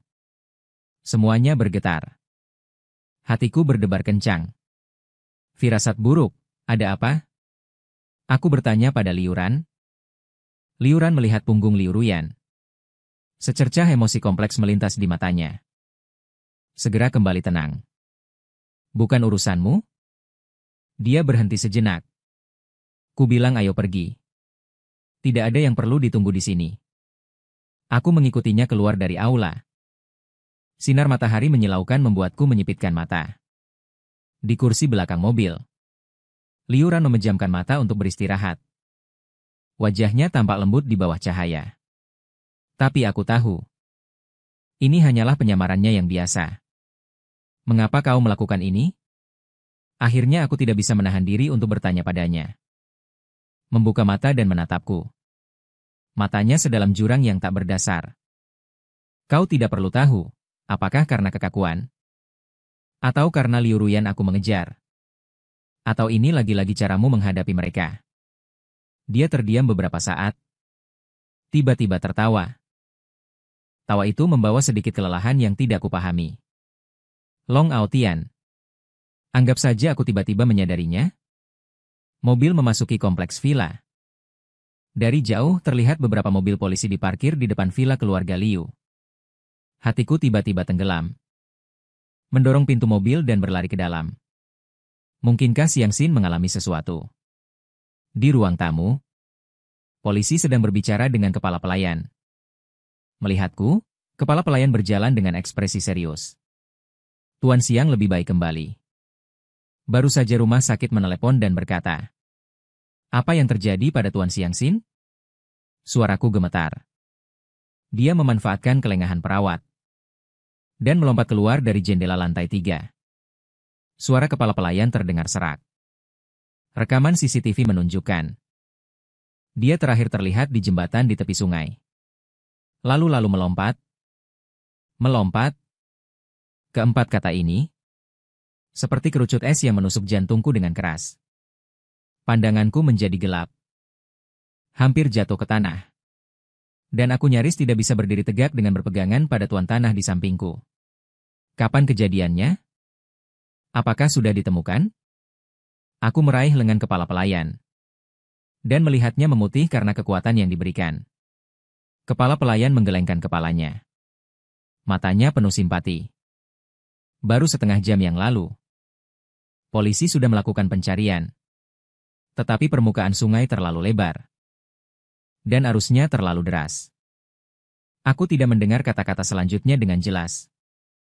Telingaku berdengung. Seolah ada banyak sekali lebah yang terbang. Aku terhuyung-huyung keluar. Hanya ada satu pikiran di benakku. Aku harus menemukannya. Xiang Xin tidak akan terjadi apa-apa. Dia sangat pintar. Sangat pintar. Sangat pintar. Long Aotian Liu Ran mengejarku. Dan meraih pergelangan tanganku. Tidak ada gunanya kau pergi sekarang. Polisi akan menanganinya. Lepaskan aku. Aku menghempaskan tangannya. Mataku merah seperti akan meneteskan darah. Itu adikku. Satu-satunya kerabatku. Dia tertegun oleh bentakanku. Menatapku dengan tatapan kehilangan. Ekspresinya rumit. Aku meminta keluarga mereka mengirim orang lebih sedikit. Dan pasti akan berusaha sekuat tenaga untuk menyelamatkan. Aku tersenyum lebih buruk dari menangis. Kalian orang-orang dari keluarga Liu hanya akan mengatakan kata-kata indah seperti ini. Jika bukan karena kalian memaksanya mendonorkan sumsum tulang. Jika bukan karena kalian menggunakannya untuk mengancamku. Bagaimana mungkin dia sampai seperti ini? Lukisanku, pisau itu menusuk wajahnya dengan keras. Bibirnya bergerak sedikit. Bergerak. Tetapi tidak mengucapkan sepatah kata pun. Aku tidak mempedulikannya lagi. Dan berlari keluar dari villa seperti orang gila. Angin di tepi sungai sangat kencang. Membuatku terus merasa dingin. Mengikuti dengan cermat dalam kegelapan malam. Lampu sorot kapal pencari membelah permukaan air. Tetapi masih belum ada kabar baik. Aku berdiri di jembatan menghadap tempat jantungku tenggelam. Di pagar masih ada bekas perjuangannya. Air sungai gelap seperti mulut besar. Menelan adikku. Juga menelan harapan terakhirku. Siangsin, keluarlah. Aku berteriak ke arah permukaan sungai. Suaraku tertiup angin dan tercerai-berai. Aku salah. Kakak seharusnya tidak meninggalkanmu sendirian di rumah sakit. Kakak. Kakak akan membawamu pergi sekarang. Kita akan pergi dari sini dan tidak akan pernah kembali. Tidak ada yang menjawabku. Hanya suara air sungai yang menghantam tepi pantai. Aku tidak tahu sudah berapa lama aku berdiri. Sampai kedua kakiku mati rasa. Saat fajar menyingsing. Polisi datang. Menepuk pundakku. Tuan Jian, kembalilah dulu. Kami akan terus mencari. Tetapi kamu juga harus mempersiapkan diri secara mental. Aku mati rasa sedikit demi sedikit. Kepalaku dibawa kembali ke villa seperti boneka tali. Liu Ran duduk di sofa di ruang tamu. Di depannya ada secangkir kopi yang sudah lama dingin. Melihatku, dia berdiri, kamu sudah kembali. Aku tidak mempedulikannya. Dan langsung berjalan menuju kamar. Aku sudah menemukan tempat tinggal baru untukmu. Dia mengikutiku dan berkata, jauh dari sini. Lingkungannya lebih tenang. Aku berhenti. Melihat ke belakang, keputusasaan di matanya hampir meluap. Liu Ran, apa yang sebenarnya kamu inginkan? Melihat keluargaku hancur dan mati. Apakah kamu sangat senang? Bibirnya mengerucut menjadi garis lurus. Kilatan rasa sakit melintas di matanya. Aku tidak sengaja. Aku tidak sengaja. Aku tertawa. Kamu menggunakan 10.000 yuan untuk membeli sumsum tulang adikku. Mengapa tidak berpikir bahwa itu tidak sengaja? Ketika kamu mengancamku dengannya. Mengapa tidak berpikir bahwa itu tidak sengaja? Dia terdiam oleh pertanyaanku. Hanya bisa menatapku dengan emosi yang tidak bisa kubaca di matanya. Aku tidak lagi berbicara. Masuk ke kamar. Menutup pintu dan mengisolasi diriku dari dunia luar. Dalam kegelapan, aku meraba pisau buah di meja samping tempat tidur. Sentuhan dingin membuatku menggigil. Tetapi juga membawa sedikit ketenangan yang aneh. Hidup yang busuk ini mungkin seharusnya sudah berakhir sejak lama. Aku gemetar memegang pisau. Membidik pergelangan tanganku. Bang pintu ditendang terbuka dengan keras. Liu Ran bergegas masuk. Merebut pisau di tanganku dan melemparkannya ke tanah. Dadanya naik turun dengan hebat. Wajahnya menunjukkan kepanikan yang belum pernah terjadi sebelumnya. Long Aotian. Kamu gila? Aku menatapnya dan tiba-tiba tertawa. Jika tidak, haruskah aku hidup sepertimu? Melihat orang lain menderita? Matanya terbuka lebar. Mencengkeram lenganku. Dengan kekuatan seperti akan menghancurkan tulang-tulangku, tidak mengizinkanku mati. Hutangmu belum lunas. Hidupmu bukan milikmu sendiri. Hidupku. Aku menggelengkan kepala mencemooh diri sendiri. Sejak kalian memperlakukanku sebagai pengganti. Aku tidak punya hidupku sendiri. Dia tertegun. Menatapku, bibirnya bergerak-gerak. Ingin mengatakan sesuatu. Tetapi pada akhirnya hanya memelukku erat-erat. Suara itu membawa getaran yang nyaris tak terlihat. Jangan mati. Kumohon, saat kau bangun lagi. Aku berbaring di ranjang rumah sakit. Pergelangan tanganku dibalut perban tebal. Sinar matahari masuk melalui jendela. Menjatuhkan bayangan belang di selimut. Tetapi tidak bisa menghangatkan hatiku yang dingin. Liu Ran duduk di kursi di samping tempat tidur. Tertidur di tepi ranjang. Dengan lingkaran hitam samar di bawah matanya. Cahaya pagi menguraikan konturnya. Kurang ketegasan biasanya. Lebih lembut. Aku memalingkan wajah. Tidak ingin melihatnya, tidak tahu berapa lama. Dia bangun. Melihatku membuka mata. Matanya berbinar. Lalu kembali tenang. Bagaimana perasaanmu? Tidak akan mati. Ucapku dingin. Dia tidak memperdulikan sikapku. Berdiri. Dokter bilang, kau tidak apa-apa. Istirahat saja yang cukup. Ngomong-ngomong, Lusa ada jamuan makan malam. Kau ikut denganku. Aku mengerutkan kening. Aku tidak mau pergi. Harus pergi. Nada bicaranya tidak bisa dibantah. Kau sekarang tunanganku. Itulah yang harus kau lakukan. Aku bukan tunanganmu, pesta pertunangan itu hanya lelucon. Aku membuka selimut. Ingin turun dari tempat tidur. Tapi dia menekanku, 500.000 sebulan. Dia melihatku seperti sedang melakukan transaksi. Tanda tangani kontrak ini. Kau bisa tinggal di rumah yang kucari untukmu. Kebebasan bergerak.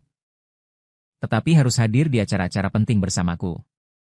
Dia melemparkan sebuah kontrak di depanku, pasal-pasal di atasnya jelas. Dia mengingatkanku setiap kalimat. Aku hanyalah pelengkapnya. Aku mengambil kontrak itu dan meremasnya hingga berubah bentuk. Liuran. Aku tidak butuh uangmu. Dulu aku butuh uang. Demi uang aku bisa mengesampingkan harga diri. Tapi sekarang aku tidak punya apa-apa lagi. Uang bagiku hanyalah serangkaian angka dingin. Dia malah seperti mendengar lelucon. Mengangkat alisnya. Dengan status tunangan, dia lebih percaya diri dari sebelumnya. Dia memberi isyarat kepada asistennya untuk menyerahkan selembar kertas kosong dan menyuruhku menulis sendiri berapa banyak yang aku inginkan. Ini adalah pertama kalinya dia mengalah padaku. Tapi konsesi ini seperti pisau tumpul yang mengiris. Hatiku sakit. Sudah kubilang, aku tidak butuh uangmu. Aku merobek cek itu menjadi potongan-potongan dan melemparkannya ke tanah. Aku tidak akan pergi ke pesta makan malam bersamamu. Juga tidak akan menjadi penggantimu lagi. Apalagi menjadi apapun bagimu. Tunangan. Wajah Liuran menjadi gelap. Kilatan amarah terpancar di matanya. Kemudian berubah menjadi ejekan. Tidak butuh uang. Lalu apa yang kau inginkan? Dia berhenti sejenak. Dengan nada bicara yang penuh tipu daya. Ingin cinta? Kata cinta ini, saat keluar dari mulutnya, seperti jarum yang menusuk hatiku dengan keras. Aku menatapnya dan tiba-tiba tertawa sampai air mata hampir keluar. Dulu aku pernah menginginkannya. Aku pikir selama aku patuh. Selama aku melakukan yang terbaik. Suatu hari kau akan melihatku. Tapi aku salah. Salah besar. Di matamu, aku tidak akan pernah bisa menandingi Jiang Wang. Bahkan tidak memenuhi syarat untuk menjadi penggantinya. Benar kan? Wajahnya berubah. Bibirnya bergerak-gerak. Tapi tidak mengucapkan sepatah kata pun. Liuran. Aku katakan sekali lagi. Aku tidak akan pergi ke pesta bersamamu. Aku tidak ingin sepeser pun uangmu. Aku selesai berbicara dan melewatinya. Langsung berjalan keluar dari bangsal. Baru saja keluar dari rumah sakit. Gerbang sudah dihadang oleh beberapa pria berpakaian hitam. Jiang Wang turun dari mobil sedan hitam. Dengan senyum palsu di wajahnya. Long Aotian. Mari kita bicara. Dia melambaikan tangannya. Pria-pria berpakaian hitam membawaku ke kedai kopi di sebelah. Dia duduk di hadapanku. Perlahan mengaduk kopi. Tahukah kamu? Kata sandi kartuban yang diberikan Aran padamu adalah hari ulang tahunku. Tanganku yang memegang cangkir semakin erat. Selama bertahun-tahun. Dia tidak pernah mengganti kata sandinya. Dia tersenyum puas. Kamu menggunakan kata sandiku. Membelanjakan uang yang seharusnya menjadi milikku. Tidakkah kamu merasa konyol? Manusia dilahirkan dengan tingkatan yang berbeda. Bahkan jika orang rendahan sepertimu masuk ke masyarakat kelas atas. Itu hanya sementara. Cepat atau lambat akan kembali ke wujud aslinya. Seperti ditusuk jarum pada fotonya. Aku merasa tidak nyaman di sekujur tubuhku. Aku memandangnya dan tiba-tiba merasa sangat membosankan. Sudah selesai bicara? Aku selesai bicara. Aku akan pergi. Kenapa terburu-buru? Dia meletakkan sendok kopi. Matanya menjadi gelap dan dingin. Kau pikir kau menang? Merebut Aran? Merusak pesta pertunanganku. Dan kau merasa bangga. Tiba-tiba dia mengangkat tangannya dan meninju wajahku. Pukulan itu membuat kepalaku menoleh ke samping. Ada rasa manis di sudut mulutku. Kau pikir kau siapa? Kau hanyalah seorang penipu. Berani-beraninya kau sombong di depanku. Dia ingin memukul lagi. Tetapi dihentikan oleh teriakan marah. Hentikan? Apa yang kalian lakukan? Aku mendongak dan melihat Liu Ruyan berdiri di pintu kedai kopi.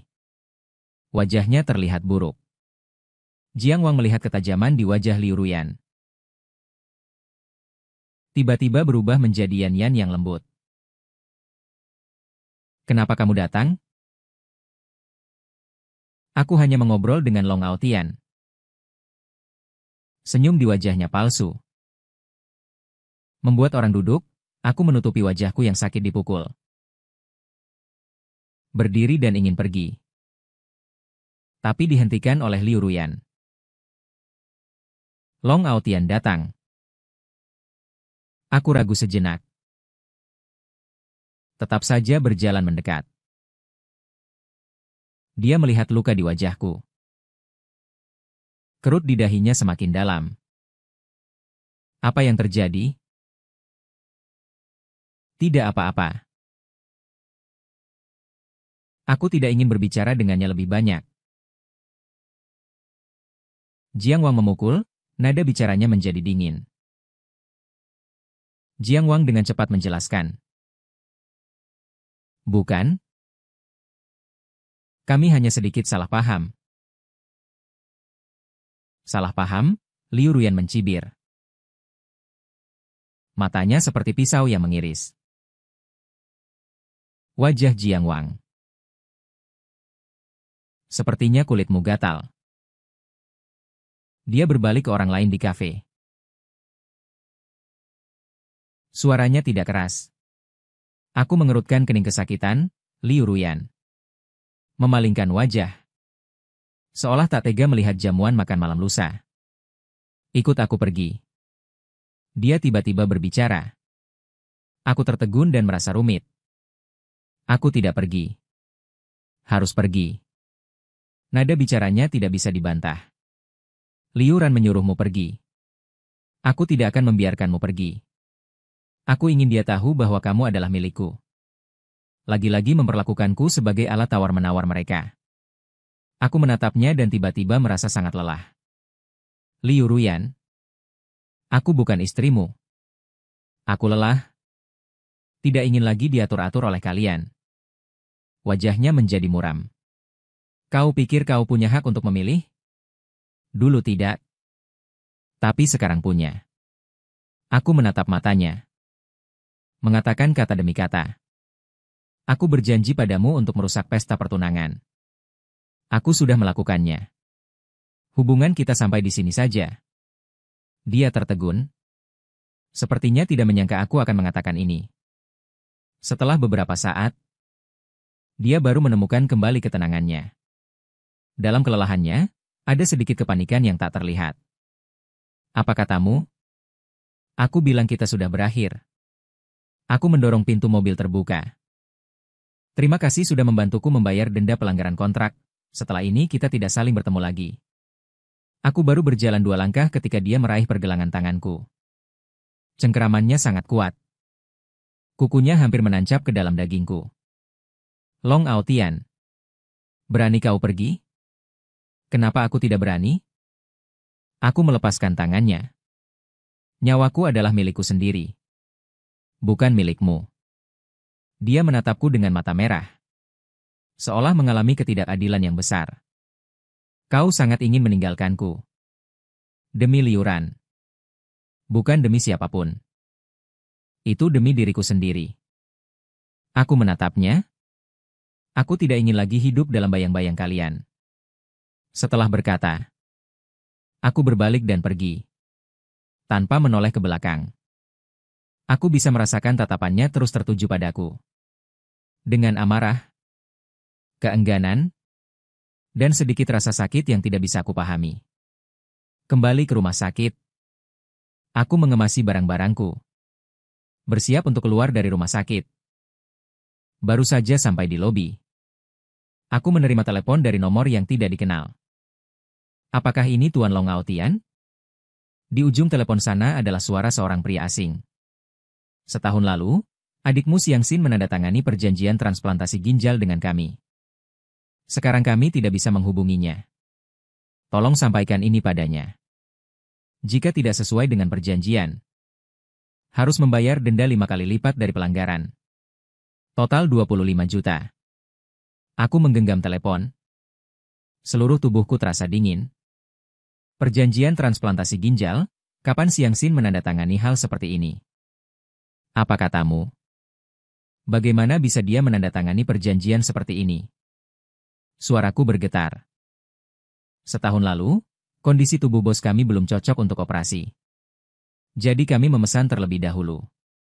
Ginjal Tuan Siang Sin telah dibayar di muka sebesar 5 juta. Nada bicara orang itu sangat tidak sabar. Sekarang waktunya operasi telah tiba. Tetapi orangnya tidak dapat ditemukan. Entah dia datang untuk mendonorkan ginjal, atau membayar uang 5 juta. Tiba-tiba aku teringat setahun lalu. Ada beberapa keluarga karyawan yang tiba-tiba mengatakan tidak ingin kompensasi lagi. Saat itu aku mengira mereka sadar diri. Ternyata Siang Sin menggunakan uang ini untuk membayar. Hatiku terasa seperti ditusuk pisau.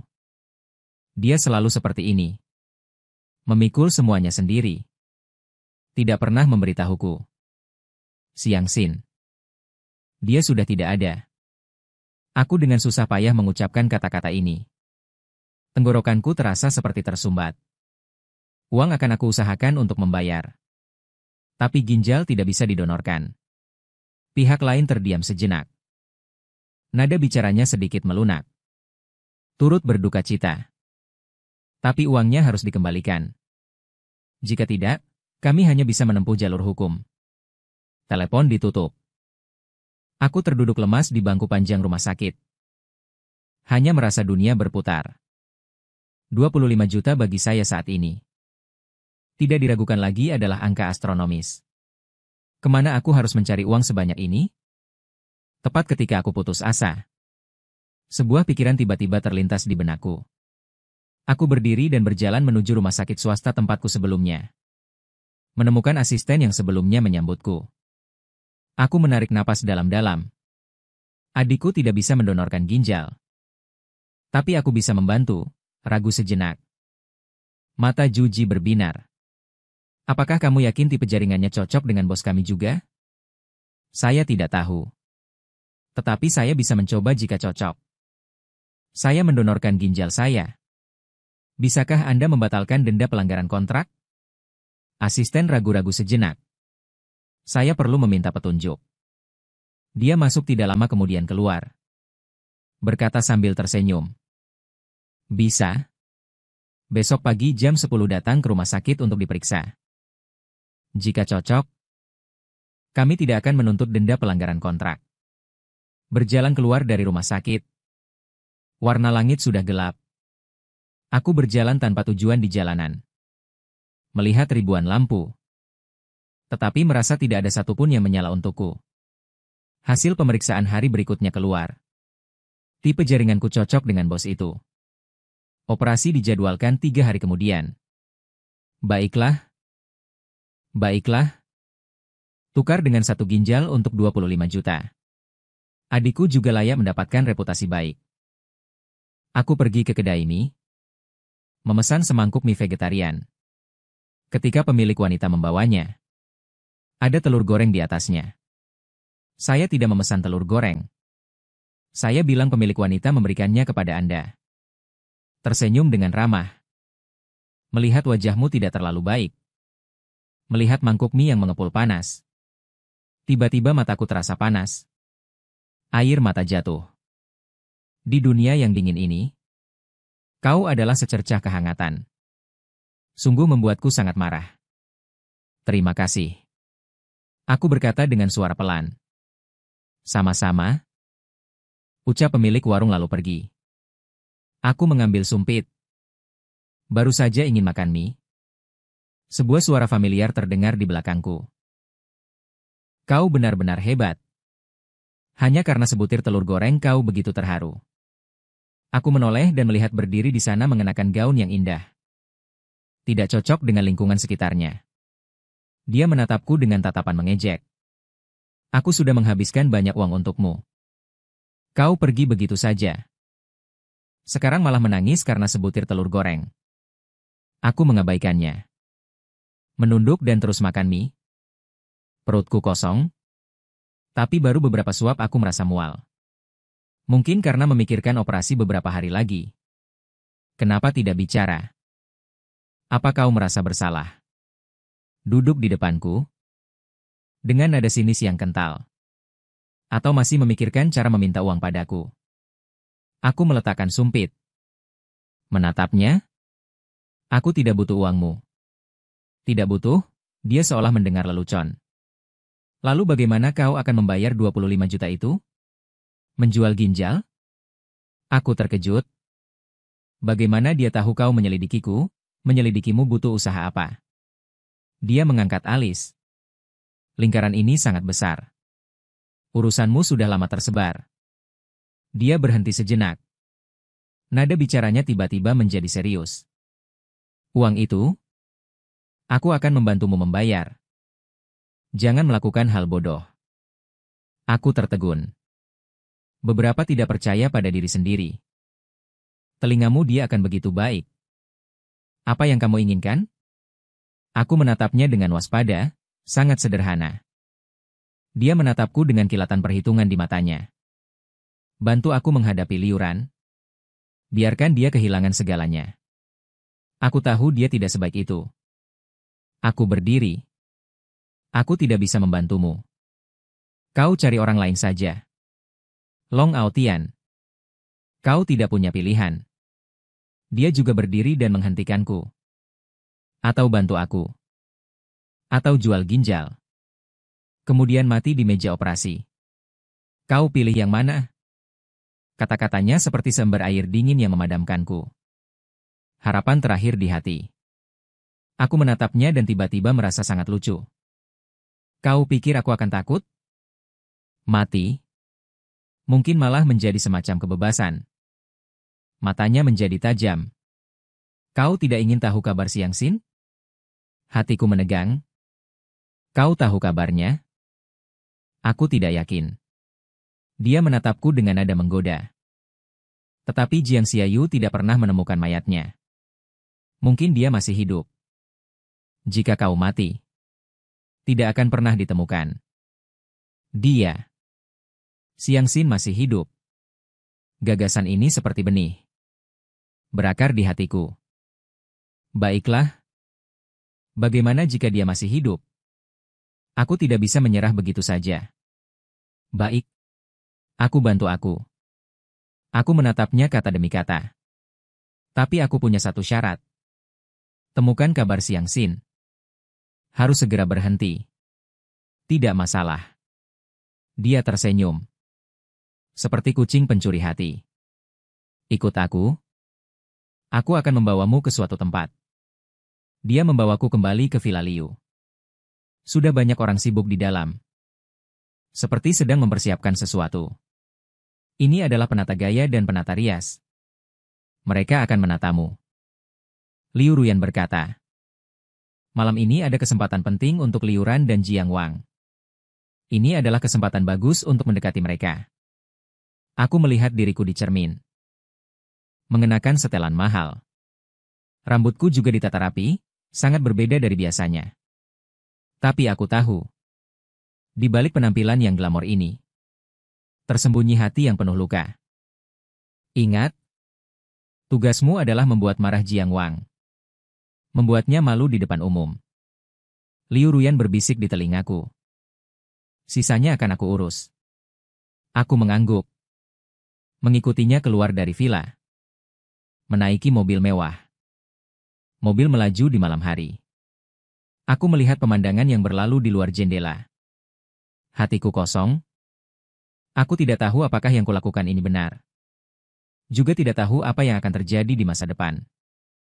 Aku hanya tahu aku harus menemukan Siang Sin. Walaupun hanya ada secercah harapan. Pesta malam diadakan di sebuah hotel mewah. Aku mengikuti Liu Ruyan masuk. segera menarik perhatian semua orang. Jiang Wang dan Liu Ran berdiri tidak jauh. Melihatku, wajah Jiang Wang langsung berubah muram. Sepertinya tokoh utama kita sudah datang. Liu Ruyan tersenyum dan berkata, "Dorong aku, ayo pergi. Jangan mengecewakanku." Aku menarik napas dalam-dalam. Berjalan menuju Jiang Wang. Aku berjalan di depan Jiang Wang. Mengangkat segelas anggur. Dengan senyum yang dibuat-buat di wajahku. "Tuan Jiang, lama tidak bertemu." Jiang Wang menatapku. Matanya penuh dengan kebencian. "Kenapa kamu datang ke sini? Di sini tidak ada yang menerimamu. Kenapa tidak?" Aku tersenyum dan berkata, "Lagi pula, kita terlihat sangat mirip. Mungkin kita masih memiliki hubungan keluarga." Kata-kataku jelas membuatnya marah. Dia merebut gelas anggur di tanganku dan membantingnya ke tanah dengan keras. "Kau pikir kau siapa berani meniru aku?" Suara gelas pecah yang dibuat Pan Jinqi menarik perhatian semua orang. Liu Ran menghampiri. Melihat pecahan di tanah. Kerutan di alisnya. "Jiang Wang, apa yang kamu lakukan?" "Aran, dia yang memprovokasi aku duluan, Jiang Wang." Penjahat yang menuduh lebih dulu. Dia memakai pakaian yang sama denganku. Jelas dia sengaja. Aku menunduk dan melihat pakaianku. Memang merek yang sama dengan yang dipakai Jiang Wang. Bahkan modelnya hampir sama. Ini mungkin diatur dengan sengaja oleh Liu Ruyan. Tapi itu hanya sehelai pakaian. "Tuan Jiang, mengapa begitu bersemangat?" Aku tersenyum dan berkata, "Mungkinkah kamu takut orang akan mengatakan kamu tidak sebaik peniru sepertiku? Kau mencari mati?" Jiang Wang melayangkan pukulan. Aku sudah siap. Menghindar ke samping. Malah karena terlalu kuat. Aku hampir jatuh. Orang-orang di sekitar tertawa. Wajahnya menjadi hijau. Lalu pucat. Sangat jelek. "Tuan Jiang, harap perhatikan citra Anda." Aku mengingatkannya. Ini adalah pesta makan malam, banyak orang yang melihat. Dia menatapku tajam. Dan berbalik untuk pergi. Liu Ran menatapku. Dengan tatapan yang rumit. Dan ikut pergi. Aku melihat punggung mereka. Tidak ada sedikit pun rasa bangga di hatiku. Hanya kelelahan yang mendalam. Aku sudah muak dengan kehidupan yang penuh intrik ini. Kamu melakukannya dengan baik. Liu Ruyan menghampiri. Dan berkata sambil tersenyum. Teruslah bersemangat. Alangkah baiknya jika mereka benar-benar berbalik melawan satu sama lain. Aku mengabaikannya. Berbalik dan berjalan menuju sudut. Aku ingin sendiri. Begitu aku sampai di sudut. Aku melihat sosok yang familiar. Itu adalah Shen Yu, perawat yang membantuku di rumah sakit. "Kenapa dia ada di sini, Tuan Xiang?" "Lama tidak bertemu," kata Shen Yu sambil tersenyum. "Kebetulan sekali." "Kenapa kamu di sini?" Tanyaku. "Aku datang untuk menghadiri jamuan makan malam." Katanya, "Temanku adalah staf di sini. Membawaku masuk untuk melihat dunia." Kata-katanya terdengar tidak ada masalah. Tapi aku selalu merasa ada sesuatu yang tidak beres. Aku menatapnya. Tiba-tiba teringat arloji Bulgari di pergelangan tangannya. Bagaimana mungkin seorang perawat mampu membeli arloji mahal ini? "Arloji Anda sangat indah." Mendengar itu, dia tertegun sejenak. Tanpa sadar menutupi pergelangan tangannya. Sambil tersenyum berkata, "Terima kasih. Ini hadiah dari pacarku." Aku tersenyum. Tidak bertanya lebih lanjut. Mungkin lebih baik tidak tahu terlalu banyak. "Tuan Xiang sepertinya tidak bahagia." Tanya Shen Yu. "Tidak." Aku bilang hanya merasa sedikit lelah. "Aku akan membawamu ke suatu tempat untuk menghirup udara segar." Katanya. "Taman belakang di sini sangat indah." Aku ragu sejenak. Mengangguk. Aku memang perlu menghirup udara segar. Taman belakang sangat sepi. Hanya suara serangga dan angin yang bertiup melalui dedaunan. Shen Yu memberiku segelas sampanye. "Minumlah sedikit, kamu akan merasa lebih baik," Aku menerima gelas itu. Meneguk, rasa sampanyenya sangat ringan. Dengan sedikit rasa manis. Tuan Xiang. Apakah Anda memiliki sesuatu yang mengganggu Anda? Tanya Shen Yu. Kau tampak seperti memiliki banyak masalah. Aku menatapnya. Tiba-tiba merasa aneh. Mungkin karena dia membantuku dalam tugas. Aku menceritakan masalahku padanya. Termasuk masalah Xiang Xin. Dan juga 25 juta posisi pertempuran itu. Ternyata begitu. Aku menghela napas. Kamu benar-benar tidak mudah. Tidak ada yang mudah. Semua sudah takdir. Aku berkata takdir bisa diubah. Dia berkata, selama kamu mau, aku bisa membantumu. Aku tertegun sejenak. Bagaimana kamu bisa membantuku? Aku mengenal beberapa orang. Mungkin bisa membantumu menemukan proyek adikmu. Dia berkata. Adapun tatapan orang itu menunjukkan cara untuk menyelesaikannya. Aku menatapnya dengan penuh pertanyaan. Bagaimana mungkin dia, seorang perawat, bisa mengenal orang yang bisa menyelesaikan begitu banyak masalah? Sebenarnya siapa kamu? Aku bertanya, dia tersenyum. Dengan sedikit keraguan di matanya. Kamu akan tahu nanti. Sekarang kamu hanya perlu percaya padaku. Aku menatap Shen Yu. Hatiku dipenuhi keraguan. Aku tidak tahu apakah aku harus mempercayainya. Lagi pula, kami belum lama saling mengenal. Dan ada banyak keraguan padanya. Kenapa kamu ingin membantuku? Aku bertanya. Karena aku pikir kamu orang baik. Dia berkata orang baik tidak seharusnya diperlakukan seperti ini.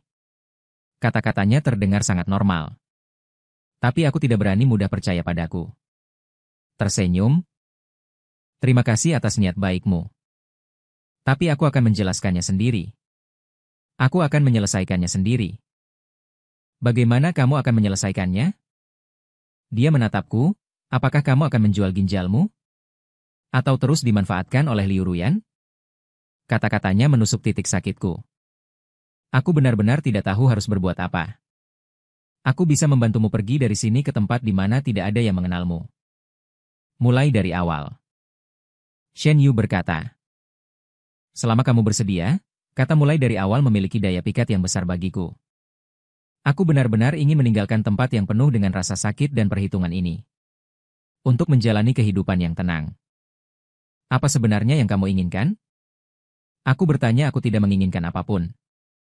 Dia berkata anggap saja ini sebagai perbuatan baik. Aku menatapnya dalam diam untuk waktu yang lama. Akhirnya aku mengangguk.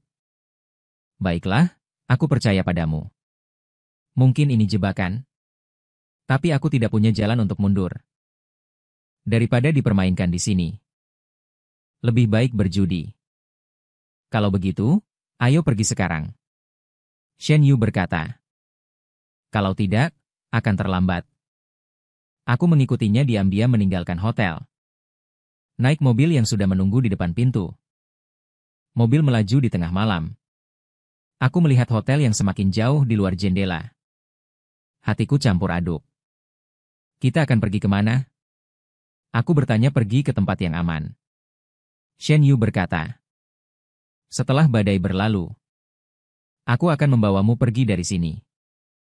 Mobil melaju sangat lama. Akhirnya berhenti di depan sebuah villa terpencil. Shen Yu membawaku masuk. Interiornya sangat mewah. Tapi kosong. Tidak ada jejak kehidupan. Kamu tinggal di sini dulu. Aku akan mengirim seseorang untuk mengantarkan makanan untukmu. Apa gunanya? Shen Yu berkata. Jangan keluar sembarangan. Juga, jangan menelepon siapapun. Mengerti? Aku mengangguk. Terima kasih. Sama-sama. Dia berkata istirahatlah yang baik. Besok akan menjadi lebih baik. Setelah dia pergi, aku berbaring di sofa. Menatap langit-langit. Hatiku kosong. Aku tidak tahu apakah aku melakukan hal yang benar. Tapi aku tahu aku tidak punya jalan untuk kembali. Hari berikutnya. Aku terbangun oleh suara ketukan di pintu.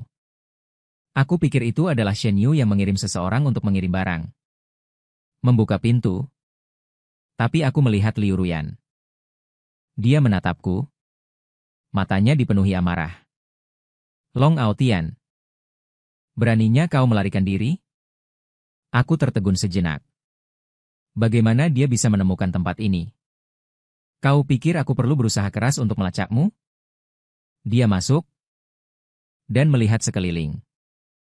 Di mana Shen Yu? Apakah dia juga di sini? Aku tidak tahu apa yang kau bicarakan. Aku berkata tidak tahu, dia mencibir. Kau pikir kau bisa melarikan diri? Uang yang kau hutangkan padaku. Dan hal-hal yang kau janjikan padaku belum selesai, kan? Aku tidak akan membantumu lagi. Aku berkata bahwa hubungan kita sudah berakhir. Dia seperti mendengar lelucon. Aku berkata hanya aku yang bisa memutuskan kapan berakhir. Dia berjalan di depanku. Mengulurkan tangan dan meraih kerah bajuku.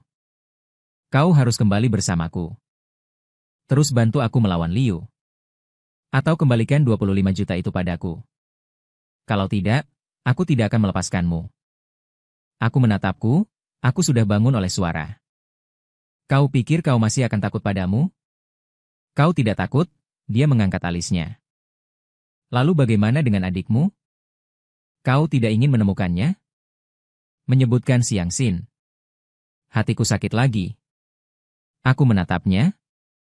Mataku dipenuhi amarah. Apakah kau punya kabar tentang dia? Tentu saja aku punya. Dia berkata. Tapi mengapa aku harus memberitahumu? Kecuali kau menyetujui persyaratanku. Aku menatapnya, hatiku dipenuhi perjuangan. Di satu sisi adalah kebebasan. Di sisi lain adalah harapan untuk menemukan adikku. Apa yang harus kupilih? Tepat pada saat ini, Shen Yu tiba-tiba masuk. Nona Liu, mohon lebih sopan, Liu Ruyan. Melihat mata Shen Yu yang penuh permusuhan. Bagaimana jika kamu menyembunyikannya di sini? Kata Shen Yu. Long Aotian tidak ingin pergi bersamamu. Jadi jangan memaksanya. Urusanku dengannya bukan urusanmu, kata Liu Ruyan. Sekarang dia bersamaku, itu urusanku. Kata Shen Yu. Jika kamu tidak pergi, aku akan melapor ke polisi. Liu Ruyan menatap Shen Yu. Dan kemudian menatapku. Matanya penuh amarah dan keengganan. Akhirnya dia mendengus dingin. Dan berbalik pergi. Terima kasih Shen Yu. Aku berkata jika bukan karenamu, aku mungkin tidak akan pernah menemukannya. Sama-sama. Dia bilang kalian bersaudara berkumpul kembali. Aku juga sangat senang. Terima kasih. Aku berkata kepada Shen Yu. Jika bukan karenamu, aku mungkin tidak akan pernah menemukannya. Sama-sama. Dia berkata. Kalian bersaudara berkumpul kembali. Aku juga sangat senang. Dengan kehadiran Siang Xin, hidupku menjadi lebih memuaskan.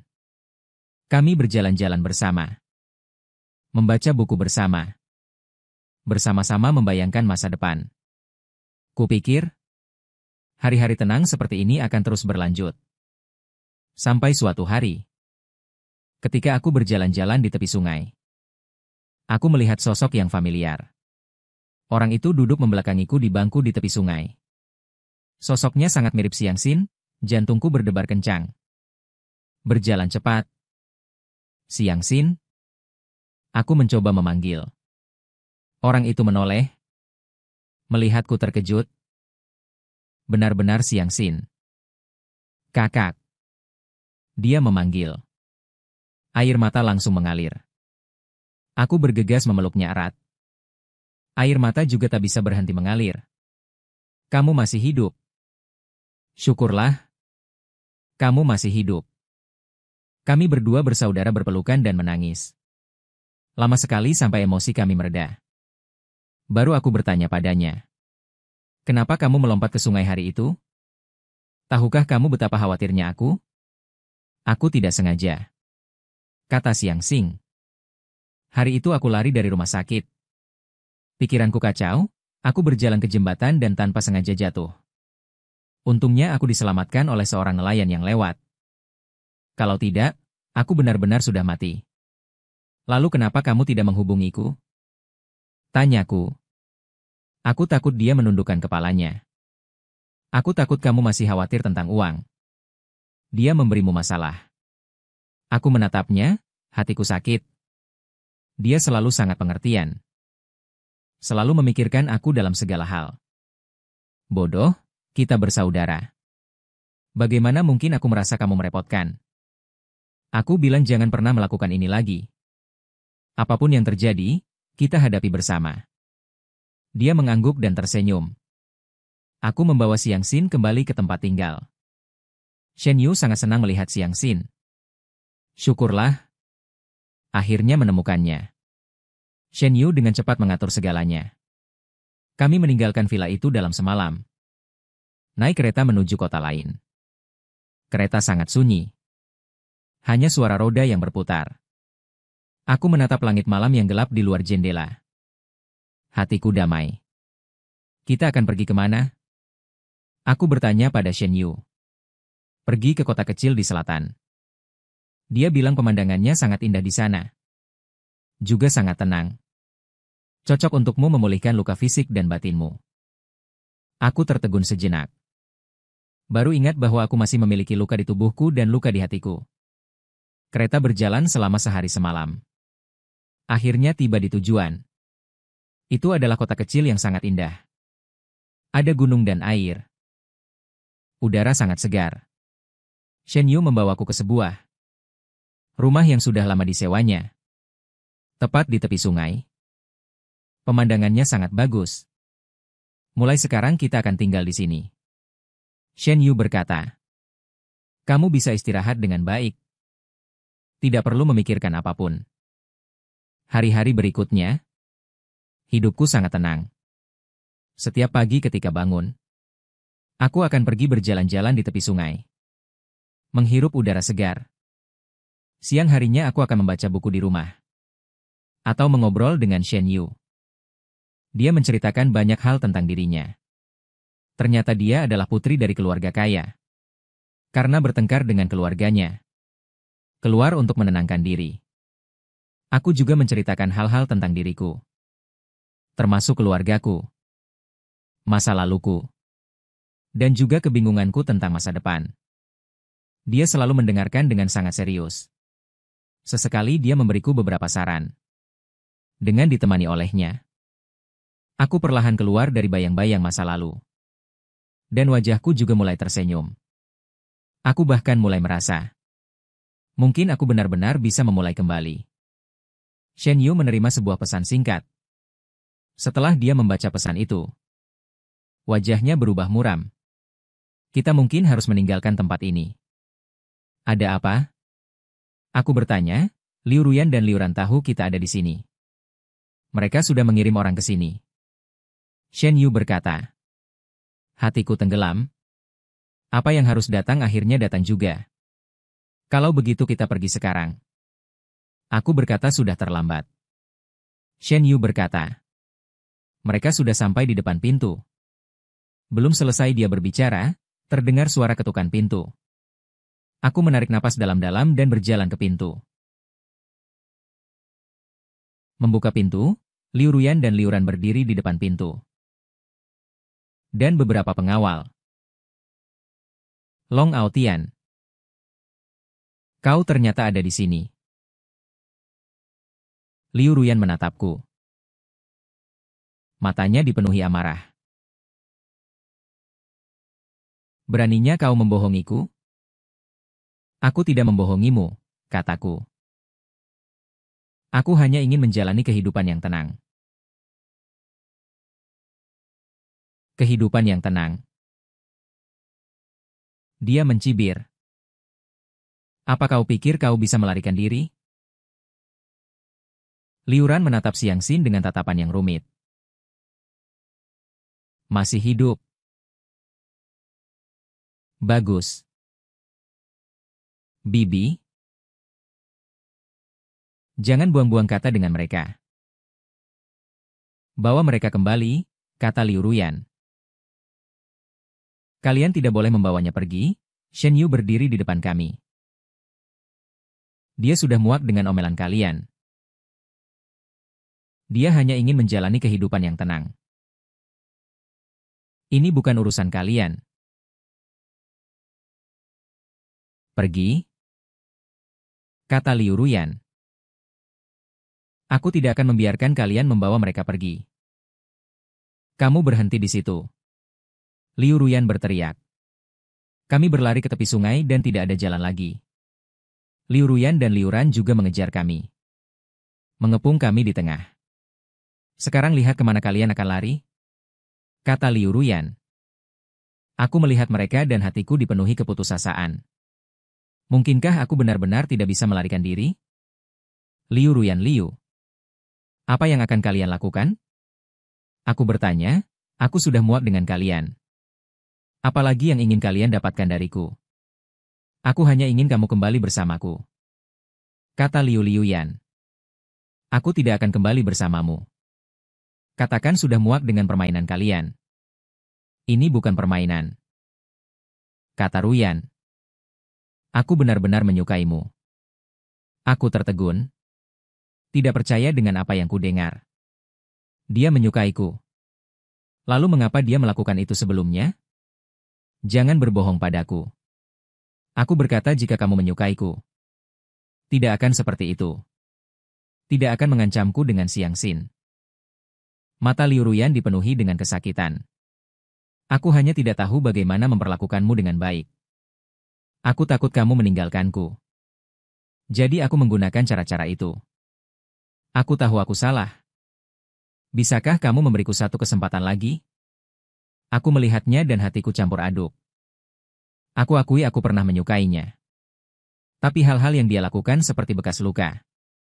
Terukir dalam-dalam. Di hatiku. Aku tidak bisa memaafkan, sudah terlambat. Aku berkata. Kita sudah berakhir sejak lama. Air mata Liu Ruyan jatuh. Matanya dipenuhi dengan keputusasaan. Saat itu, Liu Ran tiba-tiba berbicara. Aku tahu. Dulu aku tidak baik padamu. Aku juga tahu aku salah.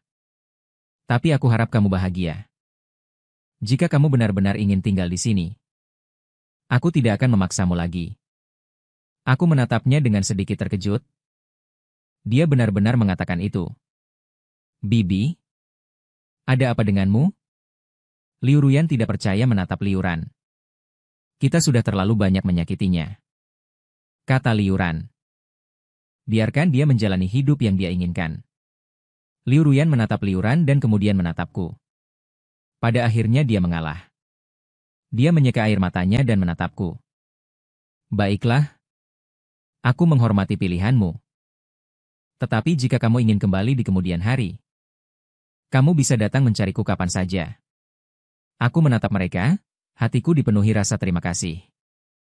Terima kasih, Liu Ran dan Liu Ruyan berbalik dan pergi. Menatap punggung mereka. Tiba-tiba aku merasa sangat lega. Mungkin ini adalah akhir yang terbaik, Kak.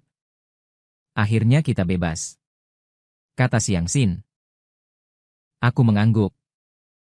Tersenyum. Ya. Akhirnya kita bebas. Aku dan Xiangxin menetap di kota kecil itu. Shen Yu juga kembali karena urusan keluarga. Tetapi kami terus berhubungan. Aku mencari pekerjaan. Meskipun gajinya tidak tinggi. Tetapi cukup untuk menghidupi kami berdua. Xiangxin juga mulai menjalani perawatan. Pita suaranya berangsur pulih. Bekas luka di wajahnya juga memudar. Hidup kami sangat sederhana. Tapi sangat bahagia. Aku tahu. Luka masa lalu tidak akan pernah hilang. Tetapi mereka akan menjadi motivasi bagi pertumbuhan kita. Aku percaya. Selama kami bersaudara bersama, tidak ada kesulitan yang tidak bisa diatasi. Sisa hidup masih panjang. Aku tidak akan merindukan siapapun lagi. Hanya hidup dengan baik untuk diriku sendiri dan orang-orang di sekitarku.